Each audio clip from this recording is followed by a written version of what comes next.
الحمد للہ وکفا والصلاة والسلام علی عباده الذین اصطفى خصوصاً علی افضلہم وخاتم النبیین محمد الامین وعلی آلہ وصحبہ اجمعین.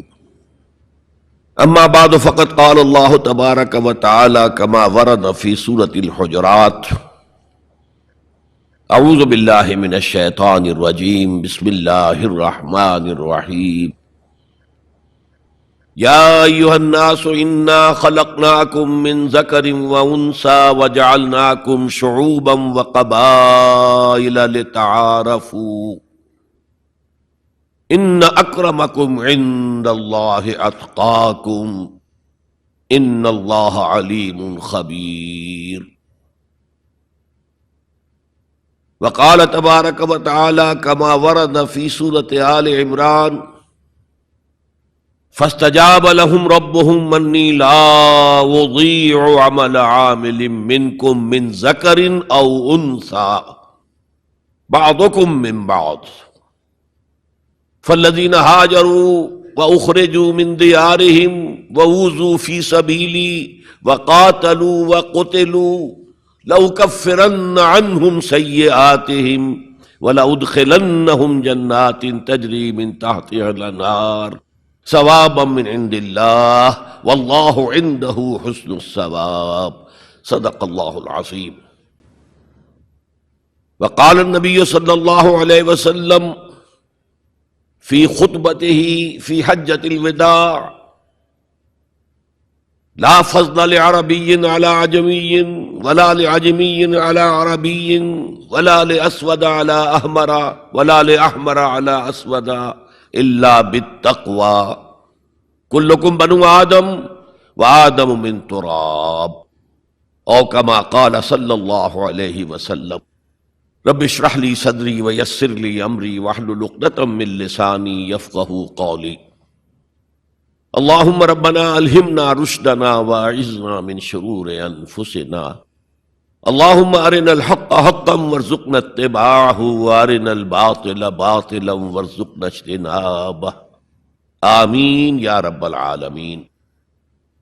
معزز حاضرین اور محترم خواتین، السلام علیکم ورحمۃ اللہ وبرکاتہ. میری آج کی گفتگو کا عنوان اسلام کا معاشرتی اور سماجی نظام.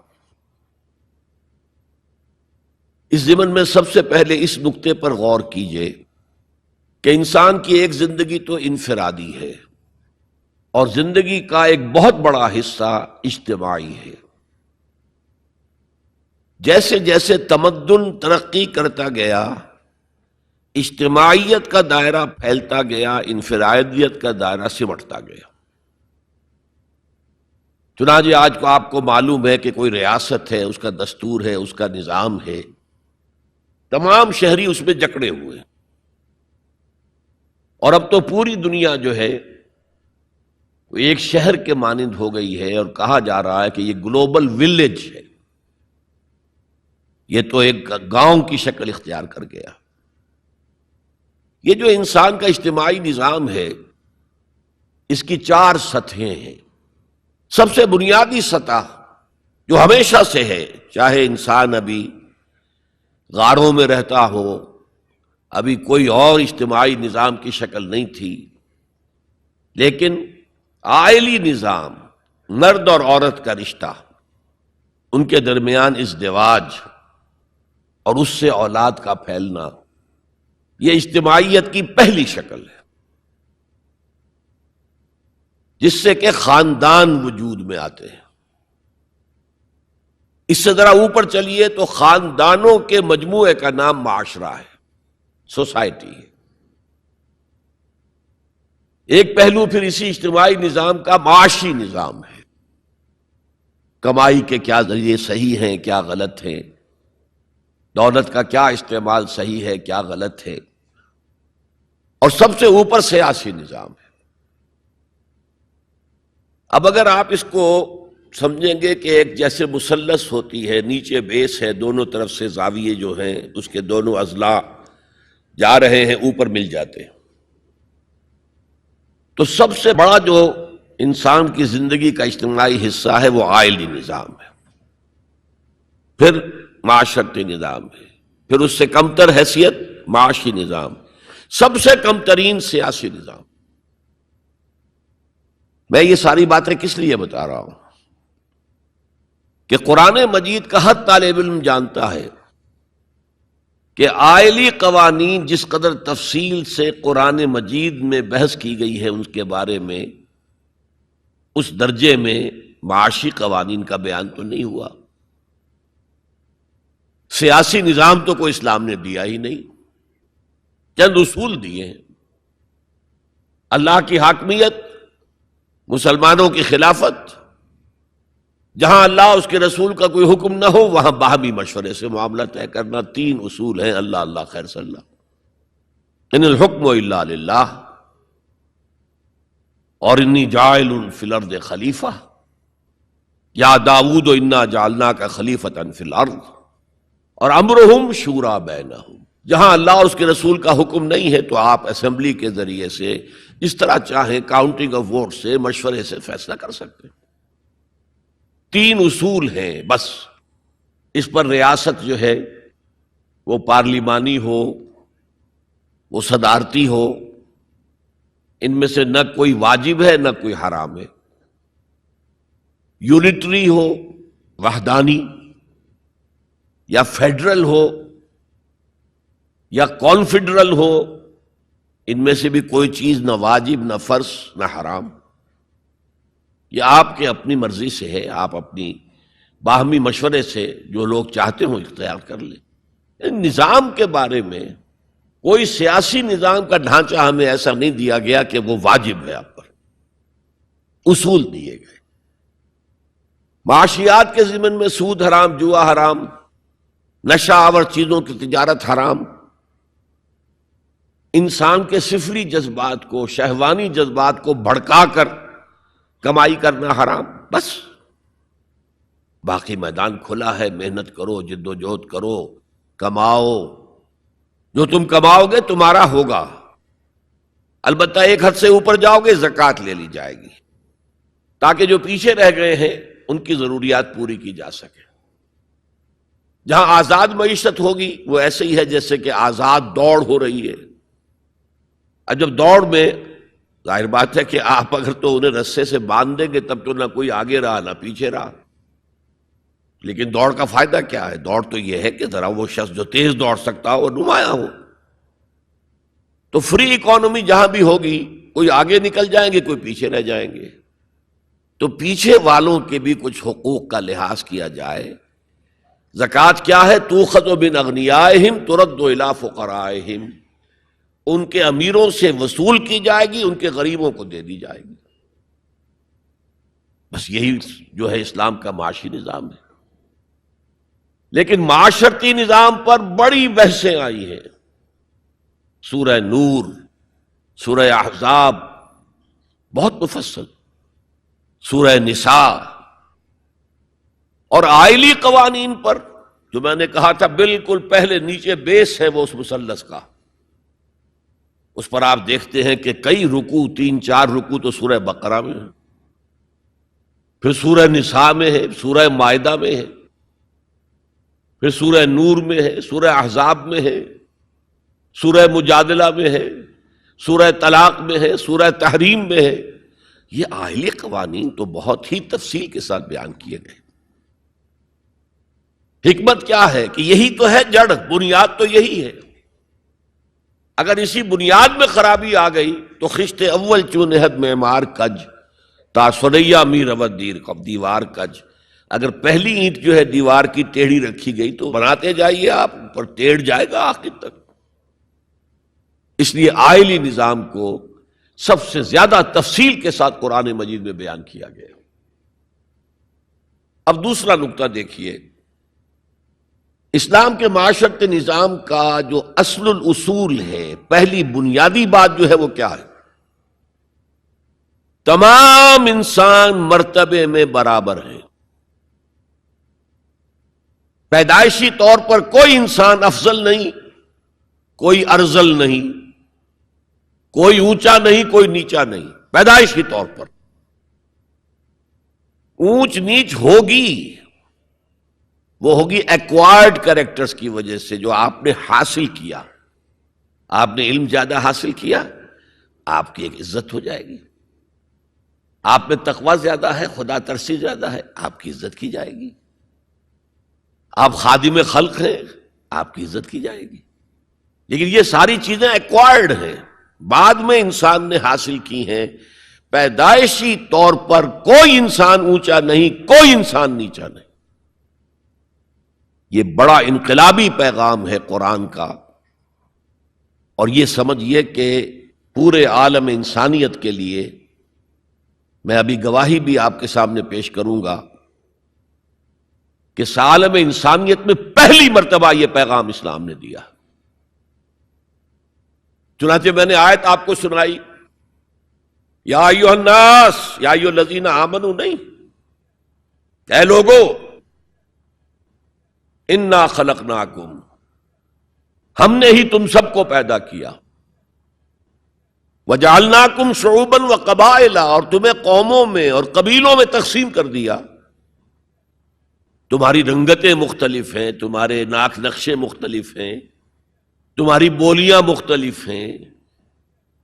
جعلناکم شعوبا وقبائل لتعارفوا، یہ صرف تعارف کے لیے ہے، یہ کوئی معیار نہیں ہے کہ یہ بلند ہے وہ کم ہے، فلاں نسل جو ہے اونچی ہے، فلاں نسل نیچی ہے، گورے جو ہے اونچے ہیں اور کالے جو ہے نیچے ہیں، یا مرد اونچے ہیں اور عورتیں نیچی ہیں۔ پیدائشی طور پر تمام انسان بالکل مساوی۔ اس اصول پر ہم نے بھی زیادہ غور نہیں کیا ہے۔ آپ جس معاشرے میں ہیں، یہاں پیدائشی طور پر برہمن اونچا ہے، شودر تو نیچا ہے۔ ویسے کوشش ہو رہی ہے، معاشرتی سطح پر کوشش ہو رہی ہے، قانونی سطح پر کوشش ہو رہی ہے کہ ان تصورات کو ختم کیا جائے۔ چنانچہ سب سے بڑھ کر یہ کوشش امریکن سوسائٹی میں ہوئی ہے۔ Any discrimination on the basis of the color of the skin is a crime۔ قانونی اور دستوری طور پر جتنا کچھ ہو سکتا تھا اس معاملے میں وہ امریکہ نے کیا ہے، لیکن آج بھی امریکہ میں کالے اور گورے کے درمیان دلی طور پر منافرت ہے۔ دلوں کو تو قانون نہیں بدل سکتا، قانون تو آپ کے ظاہر پر حکمرانی کر سکتا ہے، اور میں سمجھتا ہوں کہ یہ کریڈٹ دیا جانا چاہیے، انہوں نے غلامی کے خاتمے کے لیے جنگ لڑی ہے،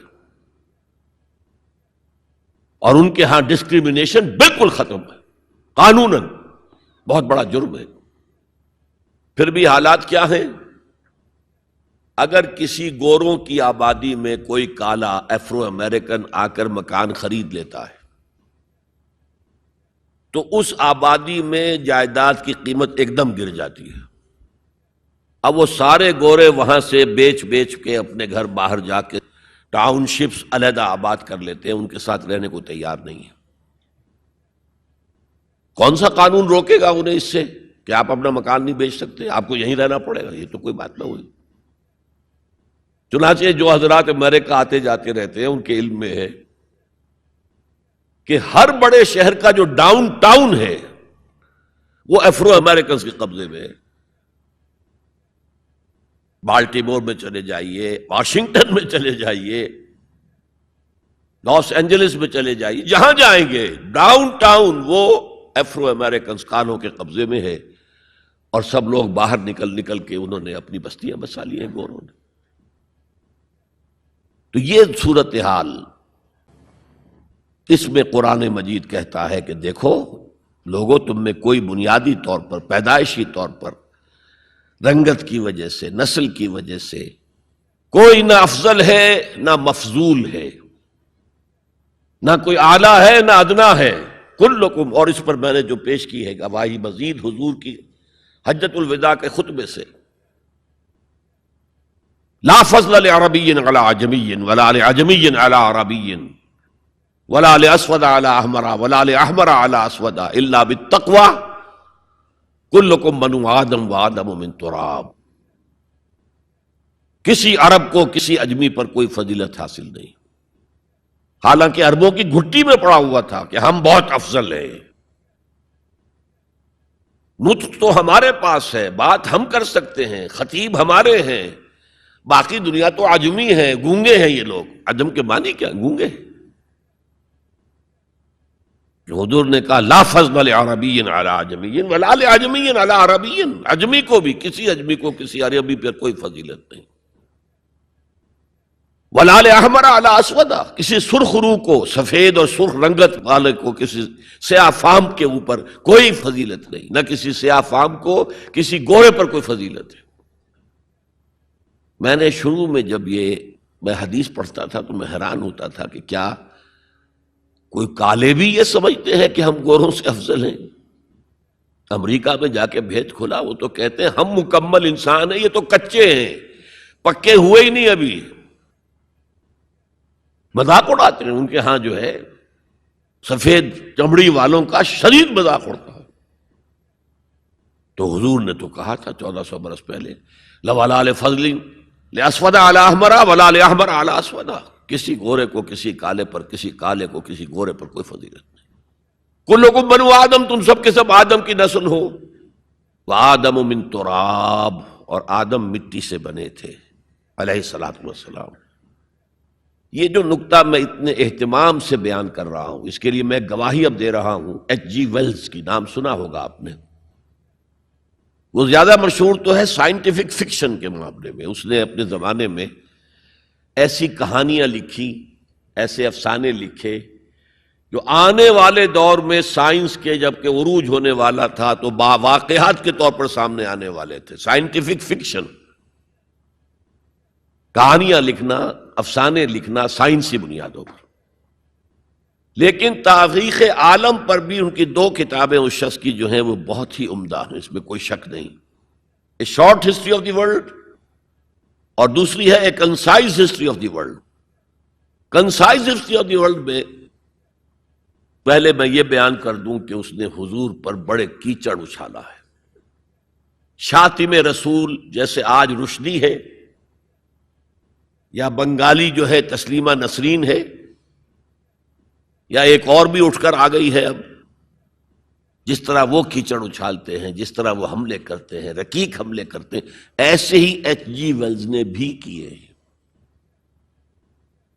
یہ میں کس لیے بتا رہا ہوں؟ تاکہ یہ بات جو ہے واضح ہو جائے کہ وہ عقیدت مند نہیں ہے، حضور کا دشمن ہے.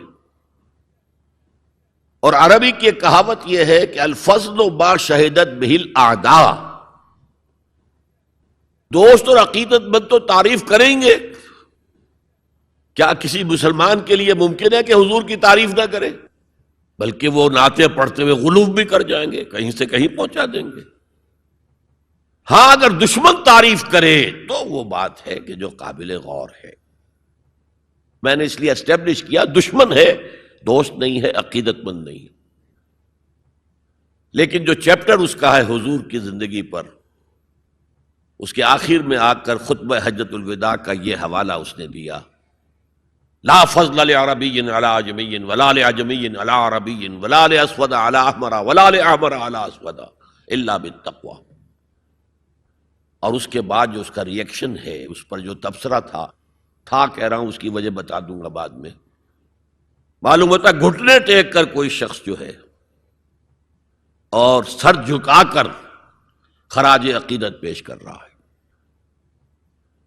ایگزیکٹ الفاظ یہ تھے اس کے، although the sermons of human equality, fraternity and freedom were said before also, and we find a lot of such sermons in Jesus of Nazareth, but it must be accepted that it was Muhammad sallallahu alayhi wasallam who for the first time in human history established a society based on these principles. کہ اگرچہ انسانی مساوات، اخوت اور حریت کے واس تو پہلے بھی بہت کہے گئے تھے، بہت کہے گئے تھے، بہت کہے گئے تھے، اب عیسائی ہونے کے باوجود کہتا ہے کہ مسیح ناصری، جیسس آف نازرت، حضرت عیسیٰ علیہ السلام کے ہاں بھی واس تو بہت ہے، لیکن ان اصولوں پر کوئی معاشرہ وہ قائم نہیں کر سکے. تاریخ انسانی میں پہلی شخصیت محمد کی ہے صلی اللہ علیہ وسلم، جس نے کہ ان اصولوں پر معاشرہ بالفعل قائم کر کے دکھایا۔ اچھا، اب آئیے اس کی اہمیت پر۔ اہمیت یہ ہے کہ آج جیسا کہ میں نے کہا تھا کہ دنیا سکڑتی جا رہی ہے، فاصلے تو کوئی ہے ہی نہیں، اب کوئی معنی ہی نہیں۔ جیسے حدیث میں آیا تھا کہ دجال بات کرے گا ساری دنیا میں سنی جائے گی، آج کوئی دجال صاحب جو ہے واشنگٹن سے تقریر کرتے ہیں اور پوری دنیا میں سنی جاتی ہے۔ اب جو یہ دنیا چھوٹی ہو رہی ہے تو اس کا ایک منطقی تقاضا یہ ہے، یہ جو نیو ورلڈ آرڈر کی بات ہے یہ منطقی ہے۔ کوئی ایک عالمی ریاست ہونی چاہیے۔ اب یہ چھوٹی چھوٹی ریاستیں، نیشن سٹیٹس وغیرہ، یہ تو لڑتی بھڑتی رہیں گی، اس نے اس کے اوپر چڑھائی کر دی، اس نے اس پر چڑھائی کر دی۔ تو ایک کوئی عالمی ریاست، گلوبل سٹیٹ قائم ہونی چاہیے، لیکن اس کے لیے بنیاد کہاں سے لائیں؟ انسانوں کو جوڑیں کیسے؟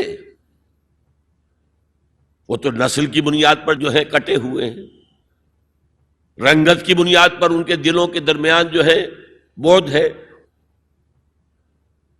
انسانیت کو ایک کرنے والی یا ایک ڈوری میں پرونے والی شے کون سی ہے؟ کون سی ڈوری ہے؟ دیکھیے، انہی حالات کا تقاضا تھا، لیگ آف نیشنز قائم ہوئی تھی، لیکن چونکہ سارے فاصلے جو ہے خارج میں کم ہوئے ہیں، دلوں کے فاصلے جو کہ تو برقرار ہیں، ناکام ہو گئی، ختم ہو گئی۔ اقبال نے اس کی موت کی پیشن گوئی کی تھی، بیچاری کئی روز سے دم توڑ رہی ہے، ڈر ہے خبر بد نہ میرے منہ سے نکل جائے، تقدیر تو مبرم نظر آتی ہے وہ لیکن پیران کلیسا کی دعا ہے کہ یہ ٹل جائے، کسی طرح لیگ آف نیشنز باقی رہ جائے۔ ختم ہو گئی، اب یونائٹڈ نیشنز ہے، بالفعل ختم ہو چکی، سپر پاورز کے مفادات کے تحت۔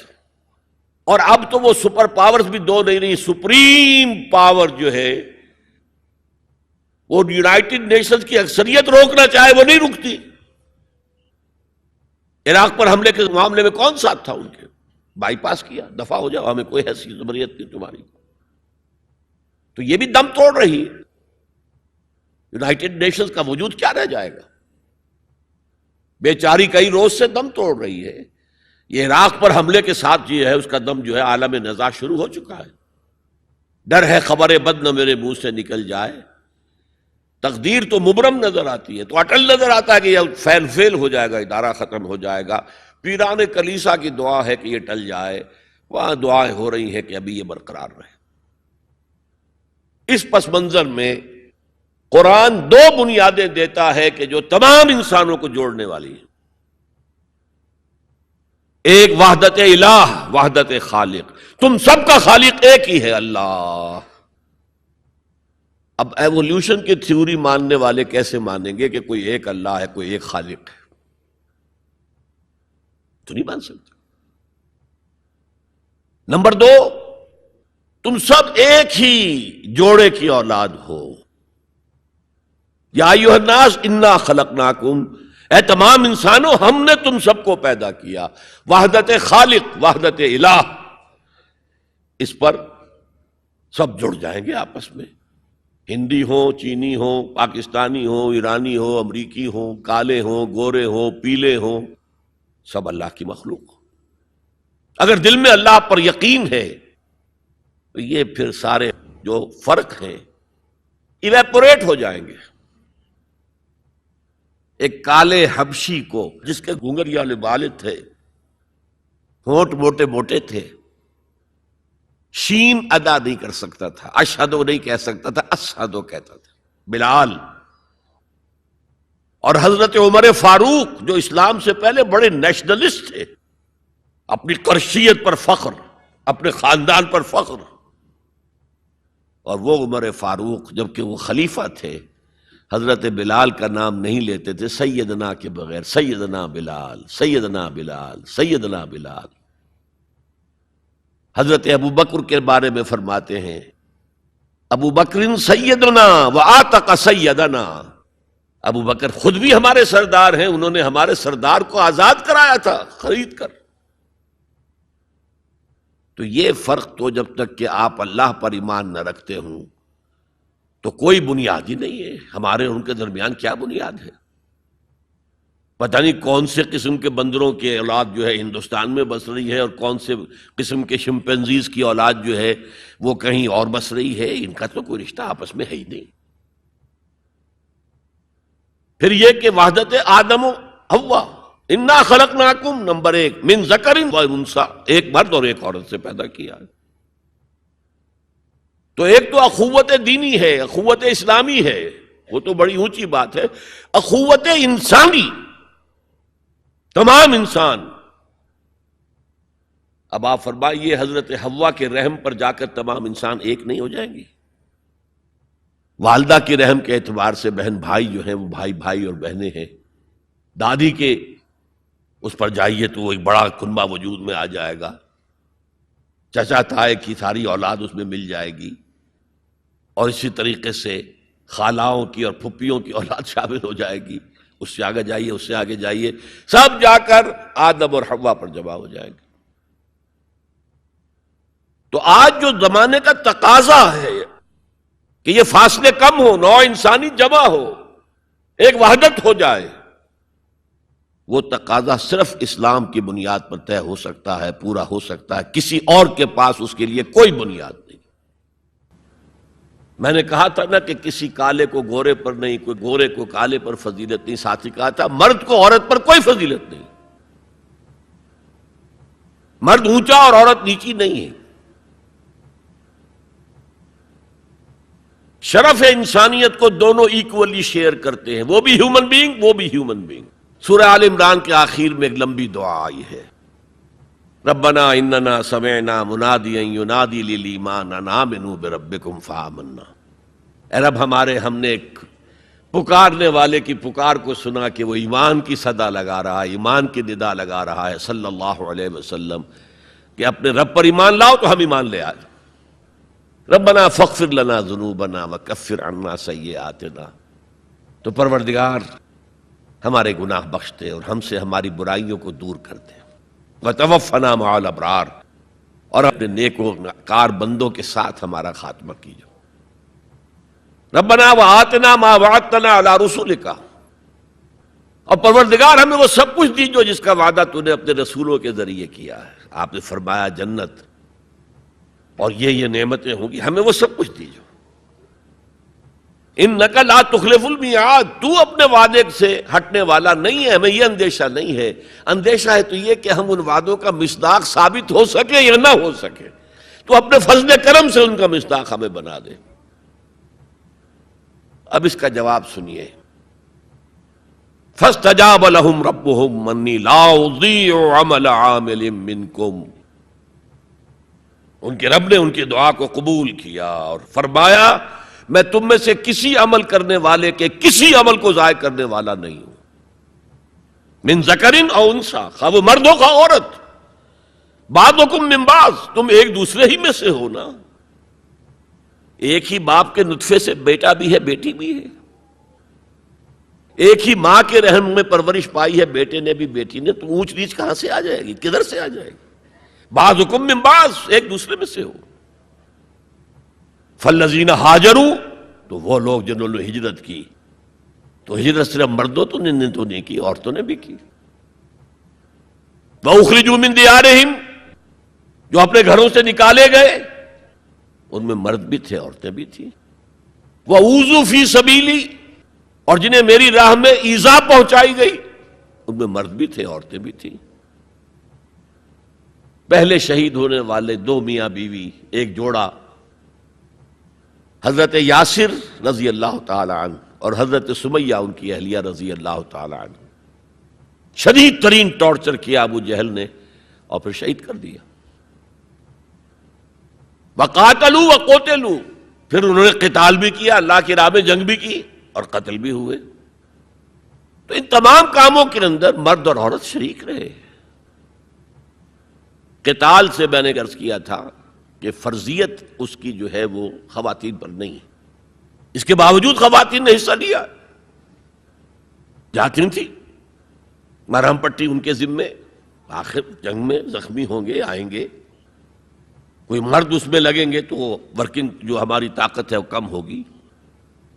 پھر یہ کہ آخر خوراک کا بندوبست تو کرنا ہے، کھانے کا جو ہے راشن کا وہ کرتے تھے. تو یہ سب کے سب برابر کے شریک ہیں.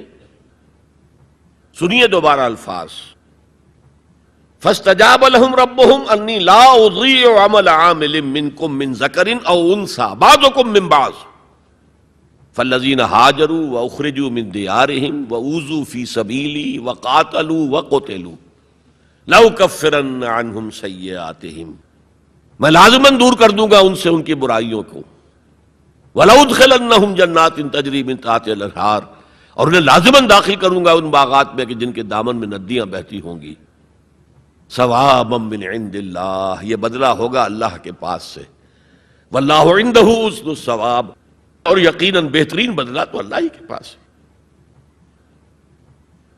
مساوات مرد و زن کے اس نظریے کو سمجھ لیجئے. دوسرا نظریہ میں بتاؤں گا جو آج دنیا مغرب سے لے رہی ہے، وہ سراسر گمراہی ہے، سراسر گمراہی ہے، سراسر گمراہی. لیکن نیکیوں کے میدان کھولے ہوئے ہیں مردوں کے لیے، عورتوں کے لیے. جو مرد کمائے گا نیکی وہ اس کے لیے ہے، جو عورت نیکی کمائے گی وہ اس کے لیے ہے. انڈیویجویلٹی ہے، فریڈم ہے، فریڈم آف ول ہے، مساوی ہے. اور اسی لیے میں نے یہ جو آیت ہے دیکھیے، اس میں 10 اوصاف میں مردوں عورتوں کو برابر برابر. عام طور پر قرآن کا اسلوب یہ نہیں ہے، اسے عربی میں کہتے ہیں برسبیل تغلیب. ایک مجمع ہے، مرد بھی ہیں عورتیں بھی ہیں، تو مذکر میں خطاب ہوگا، مؤنث کے صیغے سے خطاب نہیں ہوگا. وہ تابع ہیں، ساتھ ہی آ جائیں گے. لیکن یہ آیت دیکھیے کتنی طویل ہے. ان المسلمین والمسلمات، یقیناً فرما بردار مرد اور فرما بردار عورتیں، والمومنین والمومنات، اور صاحب ایمان مرد اور صاحب ایمان عورتیں، والقانتین والقانتات، اور فروتنی اختیار کرنے والے مرد اور فروختنی اختیار کرنے والی عورتیں، والصادقین والصادقات، اور سچ بولنے والے مرد اور سچ بولنے والی عورتیں، والصابرین والصابرات، اور صبر کرنے والے مرد اور صبر کرنے والی عورتیں، والخاشعین والخاشعات، اللہ کے سامنے جھکنے والے مرد اور جھکنے والی عورتیں، والمتصدقین والمتصدقات، صدقہ دینے والے مرد اور صدقہ دینے والی عورتیں، والصائمین والصائمات، اور روزہ رکھنے والے مرد اور روزہ رکھنے والی عورتیں، والحافظین فروجہم والحافظات، اور اپنی شرمگاہوں کی حفاظت کرنے والے مرد اور اپنی شرمگاہوں کی حفاظت کرنے والی عورتیں، والذاکرین اللہ کثیرا والذاکرات، اور کثرت سے اللہ کا ذکر کرنے والے مرد اور کثرت سے اللہ کا ذکر کرنے والی عورتیں. اعد اللہ لہم مغفرۃ واجرا عظیما، اللہ تعالیٰ نے ان سب کے لیے تیار کیا ہوا ہے. اعد اللہ لہم مغفرۃ، ایک تو مغفرت انہیں ملے گی اور اجر عظیم ملے گا. یہ ہے وہ تصور مساوات مرد و زن، کوئی اونچا نہیں کوئی نیچا نہیں. البتہ اب میں اگلے قدم پر آ رہا ہوں. ابھی تک تو افراد کی بات ہو رہی ہے، اب وہ ایک مرد اور ایک عورت شادی کرتے ہیں. یہاں آپ کو سمجھ لینا چاہیے اب وہ برابر نہیں رہے، اس لیے کہ گھر بنانا ہے، خاندان کی بنا ڈالنی ہے، ایک ادارہ ہے، انسٹیٹیوشن آف فیملی ہے، اور کسی انسٹیٹیوشن کے 2 برابر کا اختیار رکھنے والے سربراہ نہیں ہو سکتے. آئی جی 1 ہوگا، ڈی آئی جی 4 ہوں، 5 ہوں، 6 ہوں. کوئی فرم ہے، مینیجنگ ڈائریکٹر 1 ہوگا، آپ 100 ڈائریکٹر رکھ لیں، مینیجنگ ڈائریکٹر 2 نہیں ہو سکتے، کوئی کاروبار چل ہی نہیں سکتا. تو گھر کا ادارہ تو برباد ہو جائے گا اگر آپ نے برابر کر دیا دونوں کے اختیارات کو. آج اس کا مزہ چکھ رہا ہے یورپ اور ویسٹ اور امریکہ. خاندانی نظام ٹوٹ گیا. آج وہ شادی کرتے ہی نہیں، مرد شادی نہیں کرتے. کیوں کریں؟ قانون آپ نے یہ بنا دیا ہے کہ آپ نے آج شادی کی اور 1 مہینے کے بعد آپ اپنی بیوی کو طلاق دیں تو اپنی پوری دولت کا نصف دینا پڑے گا اسے. وہ کہتے ہیں ہم نہیں کرتے یہ. لیکن عورت کی تو ضرورت ہے نا، مرد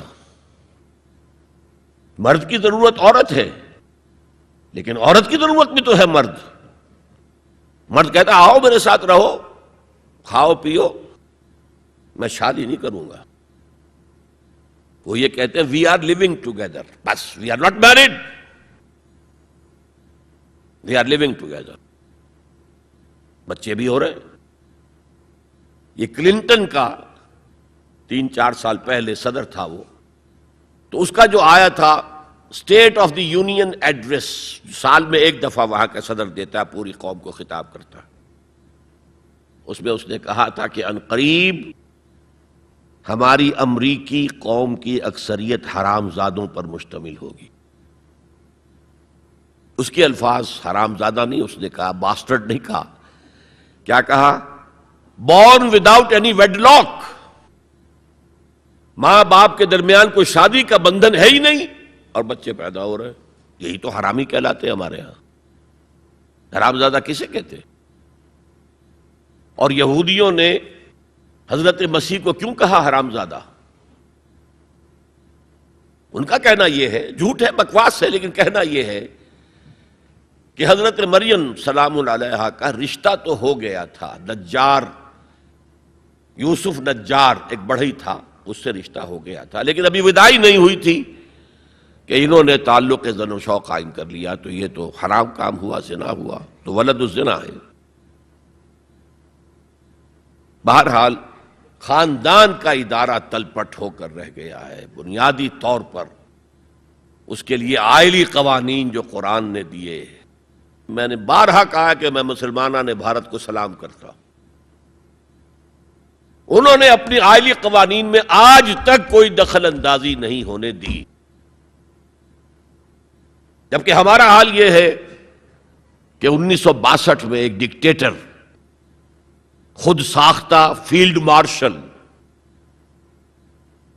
اس نے آئلی قوانین کا آرڈیننس نافذ کیا، جس کو سب نے کہا، شیعہ، سنی، دیوبندی، بریلوی، اہل حدیث، جماعت اسلامی، سب نے کہا یہ غلط ہے اسلام کی روح سے، لیکن کوئی تحریک نہیں چلائی. جان تو کیا دینی تھی، کسی کے نکسیر تک نہیں پھوٹی. وہ آرڈیننس سے قانون بن گیا، اور ضیاء الحق صاحب 11 سال تک اسلام اسلام اسلام اسلام پکارتے چلے گئے، اس آرڈیننس کو ہاتھ نہیں لگایا. قوانین جو کے تو رہے، یہاں تک کہ انہوں نے فیڈرل شریعت کورٹ قائم کی، اور کچھ حسن کا ظن میرے بارے میں ہو گیا تھا، مجھے اپنی شورا کا رکن بنایا.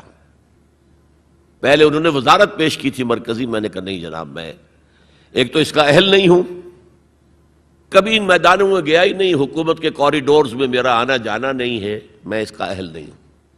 ثانیاً اصل حکومت فوج کی ہے، آپ نے ہمیں کرنے کچھ نہیں دینا، اور الزام ہم پر آئے گا. یہ ناکام ہوگا، اس لیے کہ اس سے پہلے کی ایک منسٹری تھی جس میں جماعت اسلامی اور جمعیت علماء اسلام کے وزراء تھے، اور ان دونوں کو داغدار کر کے اس نے نکال باہر کیا تھا. یہ کوئی کام نہیں کر سکے. بھائی کام تم کرنے دو تو کریں. تم تو کہتے میری کانسٹیچوئنسی تو فوج ہے، یہ تو فوج کو راضی رکھنا ہے. بہرحال میں نے ان سے کہا تھا یہ ہے 2 جولائی سن 82 کی بات. میں نے کہا آپ اپنے ماتھے پر کلنک کا ٹیکہ لیے پھر رہے ہیں. اور مجھے خیال بھی آیا کہ میں نے یہ کیا کیا، یہ تو میں نے تو محاورہ استعمال کیا تھا. ان کی پیشانی پر محراب تھا. میں نے سوچا یہ ناراض ہو نہیں ہوا، وہ اس معاملے میں بہت ٹھنڈے آدمی تھے، بہت متحمل مزاج. کہلے کیوں کہہ رہے ہیں آپ یہ؟ میں نے کہا دیکھیے آپ نے فیڈرل شریعت کورٹ بنائی، اس میں اپنے ہینڈ پکڈ علماء رکھے. تقی عثمانی کس کا چوائس ہے؟ آپ کا. پیر کرم شاہ کس کا چوائس ہے؟ آپ کا. ملک غلام علی کس کا چوائس ہے؟ آپ کا. اور اس کورٹ کے بھی ہاتھ باندھ دیے. ویسے تو یہ 2 بیڑیاں پہنائی تھی اور 2 ہتھکڑیاں، لیکن میں اس وقت اپنی گفتگو کے حوالے سے صرف ایک کا ذکر کر رہا ہوں، آئلی قوانین پر بھی آپ کوئی بات نہیں کر سکتے۔ میں نے کہا یہ کیا؟ یہ تو انگریز نے نہیں چھیڑے تھے ہمارے، اور بھارت کا مسلمان آج تک اس کی حفاظت کر رہا ہے۔ میں نے کہا دیکھیے یہ غلام احمد پرویز نے بنوائے تھے جو منکر حدیث تھا، اور اس کا اثر تھا چونکہ وہ گورنمنٹ آف پاکستان میں ڈپٹی سیکریٹری تھا کسی مرکزی محکمے میں، وہ اس کے زیر اثر جو ہے ایوب خان نے وہ قوانین بنائے۔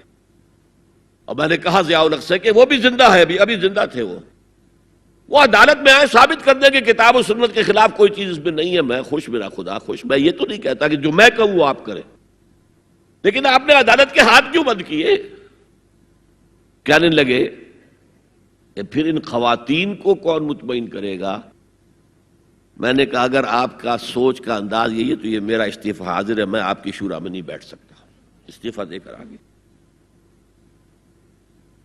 میں جو حوالے سے بات کر رہا تھا وہ یہ کہ جب یہاں وہ ایجیٹیشن ہوا ہے، اور میں دلی میں تھا اور میں نے انگریزی اخبار میں فوٹو دیکھا تھا کہ جس قدر عظیم ایک جلسہ بمبئی میں ہوا تھا، کیپشن یہ تھا اخبار میں، اے میمتھ گیدرنگ آف بامبے مسلمز، میمتھ۔ اور اس میں ظاہر بات ہے ایجیٹیشن کے اندر جانیں بھی دینی پڑی، سب کچھ ہوا، پھر حکومت نے گھٹنے ٹیک دیے کہ نہیں؟ اور صرف گھٹنے نہیں ٹیکے، راجیو کی یہ تقریر لوک سبھا کی ریکارڈ پر ہے کہ میں نے تو اس سے پہلے کبھی مطالعہ نہیں کیا تھا، اب اس مسئلے پر مطالعہ کیا ہے تو میں نے دیکھا ہے کہ جتنے حقوق اسلام نے عورت کو دیے کسی مذہب نے نہیں دیے۔ یہ بات ہے جو اسے ماننی پڑی، لیکن برابر آپ کر دیں گے تو خاندان کا ادارہ ختم ہو جائے گا۔ اسی لیے فرمایا گیا الرجال قوامون علی النساء فالصالحات قانتات حافظات للغیب بما حفظ اللہ۔ مرد حاکم ہیں عورتوں پر، نیک بیویاں وہ ہیں جو اپنے شوہروں کی اطاعت کرتی ہیں۔ ظاہر بات ہے کہ کوئی رائے ہے، اختلاف رائے ہو گیا ہے شوہر اور بیوی میں، بیوی دلیل سے سمجھا لے، اپیل سے سمجھا لے، جس طرح بھی سمجھا لے، من والے ٹھیک ہے، اور نہیں تو اسے شوہر کی بات ماننی پڑے گی۔ فالصالحات قانتات، وہی لفظ جو ابھی آپ نے پڑھا، قانتین بل قانتات، فرما بردار مرد اور فرما بردار عورتیں۔ تو نیک بیویاں تو وہ ہیں جو اپنے شوہروں کی اطاعت گزار ہیں، اس سے وہ بانڈ جو ہے مضبوط رہتا ہے۔ پھر اسلام نے اتنا منصفانہ نظام کیا ہے قائم۔ میں نے آپ کے سامنے اقبال کا ایک مصرع پڑھا تھا، وہ جو ابلیس نے کہا کہ عصر حاضر کے تقاضاؤں سے ہے لیکن یہ خوف ہو نہ جائے آشکارا شر پیغمبر کہیں۔ زمانے کا تقاضا، یہ زمانہ ادھر جا رہا ہے، مجھے خطرہ ہے اسلام آئے گا جو آج بش کو خطرہ ہے، آئے گا چاہے اس سے پہلے لاکھوں مسلمان قتل ہو جائیں، چاہے اس سے پہلے کروڑوں مسلمان قتل ہو جائیں۔ تاتاریوں کے ہاتھوں بھی کروڑوں قتل ہوئے تھے، لیکن پھر تاتاریوں نے مسلمانوں کو فتح کیا تھا، اسلام نے تاتاریوں کو فتح کر لیا۔ ہے عیاں فتنہ تاتار کے افسانے سے، پاسماں مل گئے کعبے کو صنم خانے سے۔ ہو سکتا ہے اب بھی ایسا ہو جائے، تو وہ ڈرتے ہیں کہ یہ نظام آئے گا، اس لیے اتنے خوف زدہ ہیں۔ جب اللہ نے مرد کو بنایا طاقتور زیادہ، اور عورت کا حسن یہ ہے کہ وہ نازک ہو۔ وہ کبھی کوئی حمیدہ پہلوان ہوتی تھی بھارت میں ایک، اس نے جو کہا تھا کہ میں اس سے شادی کروں گی جو مجھے پچھاڑ لے۔ میں کون پچھاڑے گا اس کو، خود ہی پچھاڑ جائیں گے وہ۔ تو عورت کا حسن تو نزاکت میں ہے، لہذا بھاری بوجھ اس پر نہیں ڈالے۔ ملک کا ڈیفنس مردوں کا ذمہ داری ہے، نان نفقے کی فراہمی مردوں کی ذمہ داری، عورت کی نہیں ہے۔ عورت کا کام ہے گھر میں رہے، شوہر کے لیے اچھا ماحول پیدا کرے۔ اب اگر دن بھر 8 گھنٹے عورت بھی کام کر کے آئی ہے، کسی باس نے بھی جھڑک دیا ہوگا، کچھ اور ہوگا، تھکی تھکائی اور طبیعت تقدر لے کر آئی ہے، مرد کا بھی یہی حشر ہے، گھر میں جائیں گے تو کیا ہوگا؟ لڑیں گے۔ لیکن گھر میں رہی ہو عورت، پھر بچے آ جاتے ہیں، 1 بجے آ گئے، ماں باپ دونوں آئیں گے شام کو 6 بجے، 7 بجے، 8 بجے۔ بڑے بڑے شہروں میں تو وہاں پر 2 گھنٹے تو لگتے ہیں گھر پہنچنے میں۔ یہ بچے کیا کریں گے؟ کس قسم کے تجربات کریں گے؟ کہ سارا بیڑا غرق ہو رہا ہے، عورت کے ذمہ نہیں ہے کام کرنا۔ کہتے ہیں مجبوری ہے، آپ اپنے سٹینڈرڈ آف لیونگ کو بڑھاتے جائیے، بڑھاتے جائیے، بڑھاتے جائیے، دونوں کی سر توڑ محنت کے باوجود آپ کا جو ہے تقاضا پورا نہیں ہوگا، اور اسی کو سکیڑ لیجئے۔ کمانا شوہر کا کام ہے، بیوی کا نہیں۔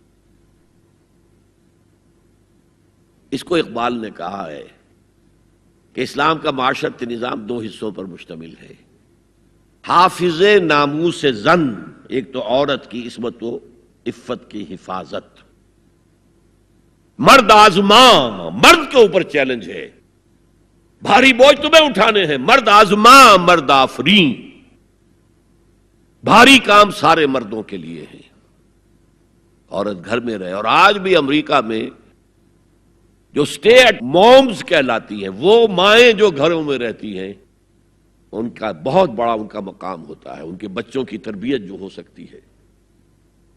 اور سب سے زیادہ مظلوم وہاں پر عورت ہے۔ مجھے بتایا جاتا ہے کہ جب سردی برف پڑ رہی ہوتی ہے تب بھی سب سے پہلے سڑکوں پر آپ کو عورتیں نظر آئے گی، مرد 1 گھنٹے بعد گھر سے نکلے گا، کیونکہ اس عورت نے کہیں اپنے بچے کو کسی بیبی سیٹر کے پاس، چلڈرن کیئر کے پاس بھیجے گی، پہنچائے گی، پھر اپنے آفس جائے گی، شام کو آفس سے نکلے گی، وہاں سے بچے کو لگی، پھر گھر آئے گی۔ مظلوم ترین عورت ہے وہاں پر، دونوں بوجھ ڈال دیے اس پر، حمل بھی وہ اٹھائے، ولادت کی سختی بھی سہے، اور معاش کا بوجھ بھی ڈالو اس پر۔ واقعہ یہ ہے کہ آج کی عورت انتہائی مظلوم عورت ہے۔ ایک تو اسے کھلونا بنا لیا، عجیب حیرت ہوتی ہے مغربی تہذیب کو کیا ہوا ہے، عورت ننگی، مرد پورا لباس پہنے ہوئے، پینٹ بھی ہے اور کوٹ بھی ہے، سوٹ پورا ہے اور ٹائی بھی ہے، اور عورت ننگی ہے، اور شدید ترین سردی کے اندر ٹانگیں ننگی ہیں اس کی۔ یہ اسلام کا معاشرتی نظام اس کو کسی صورت گوارا نہیں کرتا۔ طلاق کے معاملے میں یہی فرق رکھا، مرد دے سکتا ہے طلاق، عورت لے سکتی ہے، دے نہیں سکتی۔ لے گی تو خلا کہلائے گی، یا عدالت میں جا کر ثابت کرے، یا یہ کہ کوئی ایلڈرز آف دی فیملی ہوں وہ درمیان میں آئے اور عورت کہے کہ میرا اس کے ساتھ نباہ نہیں ہو سکتا، خود طلاق نہیں دے سکتی، کیونکہ عورت کے اوپر جذباتی طور پر ہر مہینے میں چند دن ایسے آتے ہیں جو چڑچڑی ہوتی ہے، اس چڑچڑے پر میں وہ کچھ بھی کر بیٹھے، اسے طلاق کا حق نہیں دیا۔ مرد کو حق حاصل ہے، ہاں اگر ناحق طلاق دے گا اللہ کے ہاں پکڑا جائے گا۔ یہ بات جو ہے مرد اور عورت کو برابر کے طلاق کے حقوق، یہ بھی خاندان کی جڑ کھودنے کے مترادف ہے۔ اچھا، بیٹے اور بیٹی میں وراثت کا فرق ہے، کیوں؟ بیٹا شادی کرے گا تو مہر دے گا، لڑکی شادی کرے گی تو مہر لے گی، حالانکہ ضرورت لڑکی کو لڑکے کی ہے، لڑکے کو لڑکی کی ہے، دونوں کی ضرورت تو برابر ہے۔ لڑکا مہر دے اور لڑکی لے، کیوں؟ تاکہ یہ معلوم ہو کہ یہ سربراہ ہے، حافظ ناموس زن، مرد آزماں، مرد کی ذمہ داری ہے۔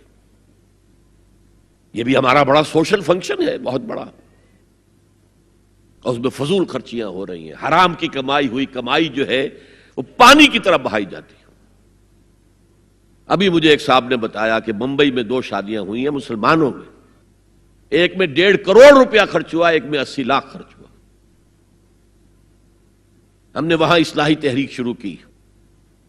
ضیاء الحق صاحب نے بھی کوشش کی تھی، آرڈیننس پاس کیا تھا، لیکن یہ چیزیں قانون سے نہیں.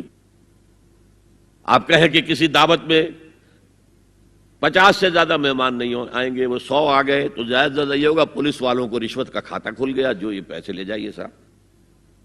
کبھی کبھی وہ پکی پکائی جگہ لے جا کے اپنے تھانے میں بیٹھ کے کھاتے تھے. لیکن قانون سے نہیں بدلتا مزاج. ہم نے کیا طے کیا؟ دیکھو یہ ہے چٹان کی بنیاد. آپ کو بڑی اونچی بلڈنگ بنانی ہو تو دیکھنا پڑتا ہے چٹان نیچے بنیاد زمین کیسی ہے. تو بنیاد کیا ہے؟ آپ سادگی کرو، سادگی کرو، سادگی کرو، یہ واسطہ بے معنی ہے بالکل. اس لیے کہ غریب کی سادگی کچھ اور ہے، امیر کی سادگی کچھ اور ہے. سادگی کے ایک معنی تو نہیں ہے. لہذا کوئی جو ہے راک فاؤنڈیشن وہ تلاش کی جائے. وہ ہم نے کی تلاش. جو تقریب حضور سے صحابہ سے ثابت ہے ضرور کرو، ضرور کرو، ضرور کرو. عضوا علیہا بالنواجذ، اپنے دانتوں سے پکڑ لو اس کو. اور جو تقریب ثابت نہیں حضور سے اور صحابہ سے، یقیناً یہ کہیں باہر سے آئی ہے. یا تو ہمارا خاندانی پس منظر جو ہے، اکثر تو ہندوؤں سے مسلمان ہوئے، وہ سادات ہوں، صدیقی ہوں، فاروقی ہوں، عثمانی ہوں، وہی ہیں نا جو باہر سے آئے تھے. باقی تو اکثریت یہیں سے. وہ اپنا ہندوانہ پس منظر لے کر آئے. تو جس کا ثبوت صحابہ کے دور میں نہیں، وہ یقیناً باہر سے آئی ہوئی چیز ہے. اس میں پھر سادگی نہیں، اس میں کمی نہیں، جڑ سے کاٹو اس کو. اس بنیاد پر ہم نے 5 فیصلے کیے. ذرا سن لیجئے آپ بھی، اگر آپ کوئی سوشل ورک کرنا چاہیں اس کو عام کریں. نمبر 1، نکاح مسجد میں. حدیث موجود ہے، ترمذی شریف کی روایت، اعلنوا ھذا النکاح واجعلوہ فی المساجد. نکاح کا اعلان عام کیا کرو، مسجدوں میں منعقد کیا کرو. میں حیران ہوتا ہوں کیوں نہیں علماء کرام نے اس کی طرف توجہ دلائی. حدیث ہے. ہاں میں مانتا ہوں ان کا کہنا یہ ہے کہ یہ یہاں جو امر ہے کہ مسجد میں منعقد کرو، یہ امر وجوب کے لیے نہیں ہے، استحباب کے لیے. مستحب ہے یہ کہ مسجد میں. تو بھائی مستحب کیوں چھوڑ رہے ہو تم؟ وہ اس لیے چھوڑنا پڑتا ہے، مولوی بیچارے کی حیثیت ہے ہی نہیں معاشرے میں کہ وہ کہے جناب یہاں آئیے میرے پاس، میں نہیں آؤں گا آپ کے گھر نکاح پڑھانے کے لیے. وہ اپنا رجسٹر بغل میں دبائے بیٹھا سوکھتا رہتا ہے. وہ تو آنی تھی بارات عصر کے وقت، مغرب بھی جا رہی ہے، آئی ہی نہیں، وہ بیٹھا غریب. پہلے 20-30 روپے ملتے تھے، اب 200 300 400 ملتے ہیں. اور کیا ہے؟ میں نے انہیں یاد دلایا دیکھو شرم کرو. عیسائیوں نے آج تک اپنے چرچ کی اور اپنے پادری کی عزت یہ رکھی ہے کہ شہزادے اور شہزادی کی شادی ہوگی وہ بھی پادری چرچ میں آئیں گے.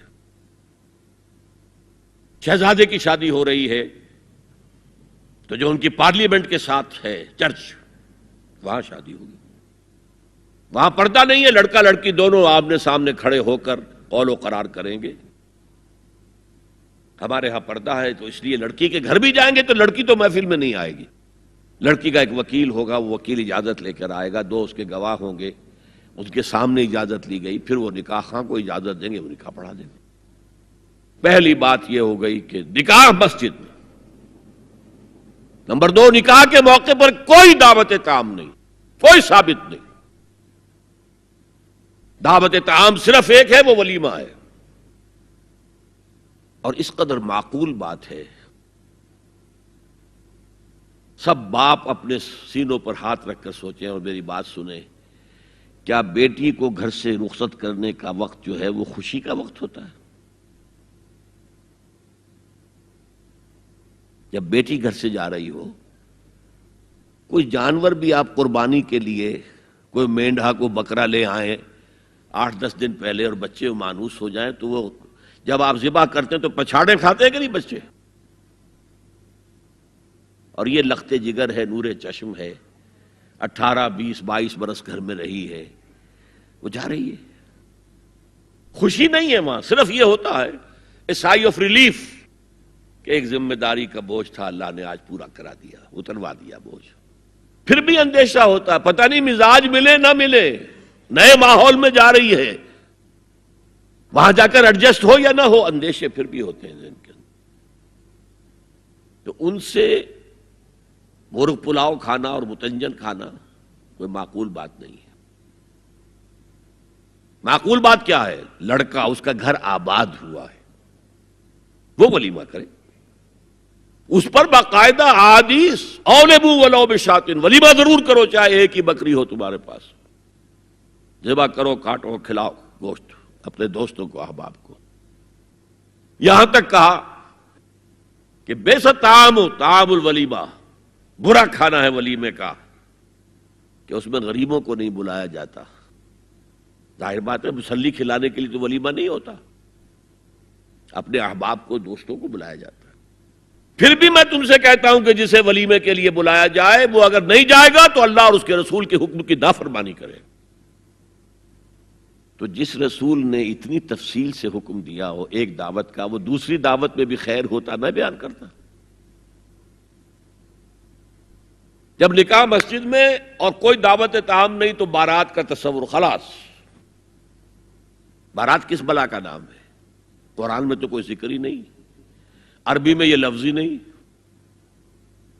اجتماعی طرفین مسجد میں ہوا، نکاح ہوا، لڑکی کو، حضرت فاطمہ کو رضی اللہ تعالی عنہا، کچھ خواتین جا کر چھوڑ آئی تھی اس حجرے میں جو ایک انصاری صحابی نے حضرت علی کو دیا تھا، ان کا تو کوئی گھر بھی نہیں تھا۔ کوئی حضرت علی آئے ہوں اور آ کر وداع کرا کے لے کے گئے ہوں، کچھ بھی نہیں۔ چوتھی چیز، جہیز کا کوئی تصور اسلام میں نہیں، خالص ہندوانہ رسم، خالص ہندوانہ رسم، خالص ہندوانہ رسم۔ ہندوؤں میں کیوں ہے؟ وہ اس لیے ہے، معقول بات ہے کہ لڑکی کا وراثت میں کوئی حصہ ہے ہی نہیں۔ وہ تو جب گھر سے نکل رہی ہے کچھ دے دلا کے رخصت کر دو، دان دہیج، یہ خیرات ہے، لڑکی کا حق کوئی نہیں ہے گھر پر۔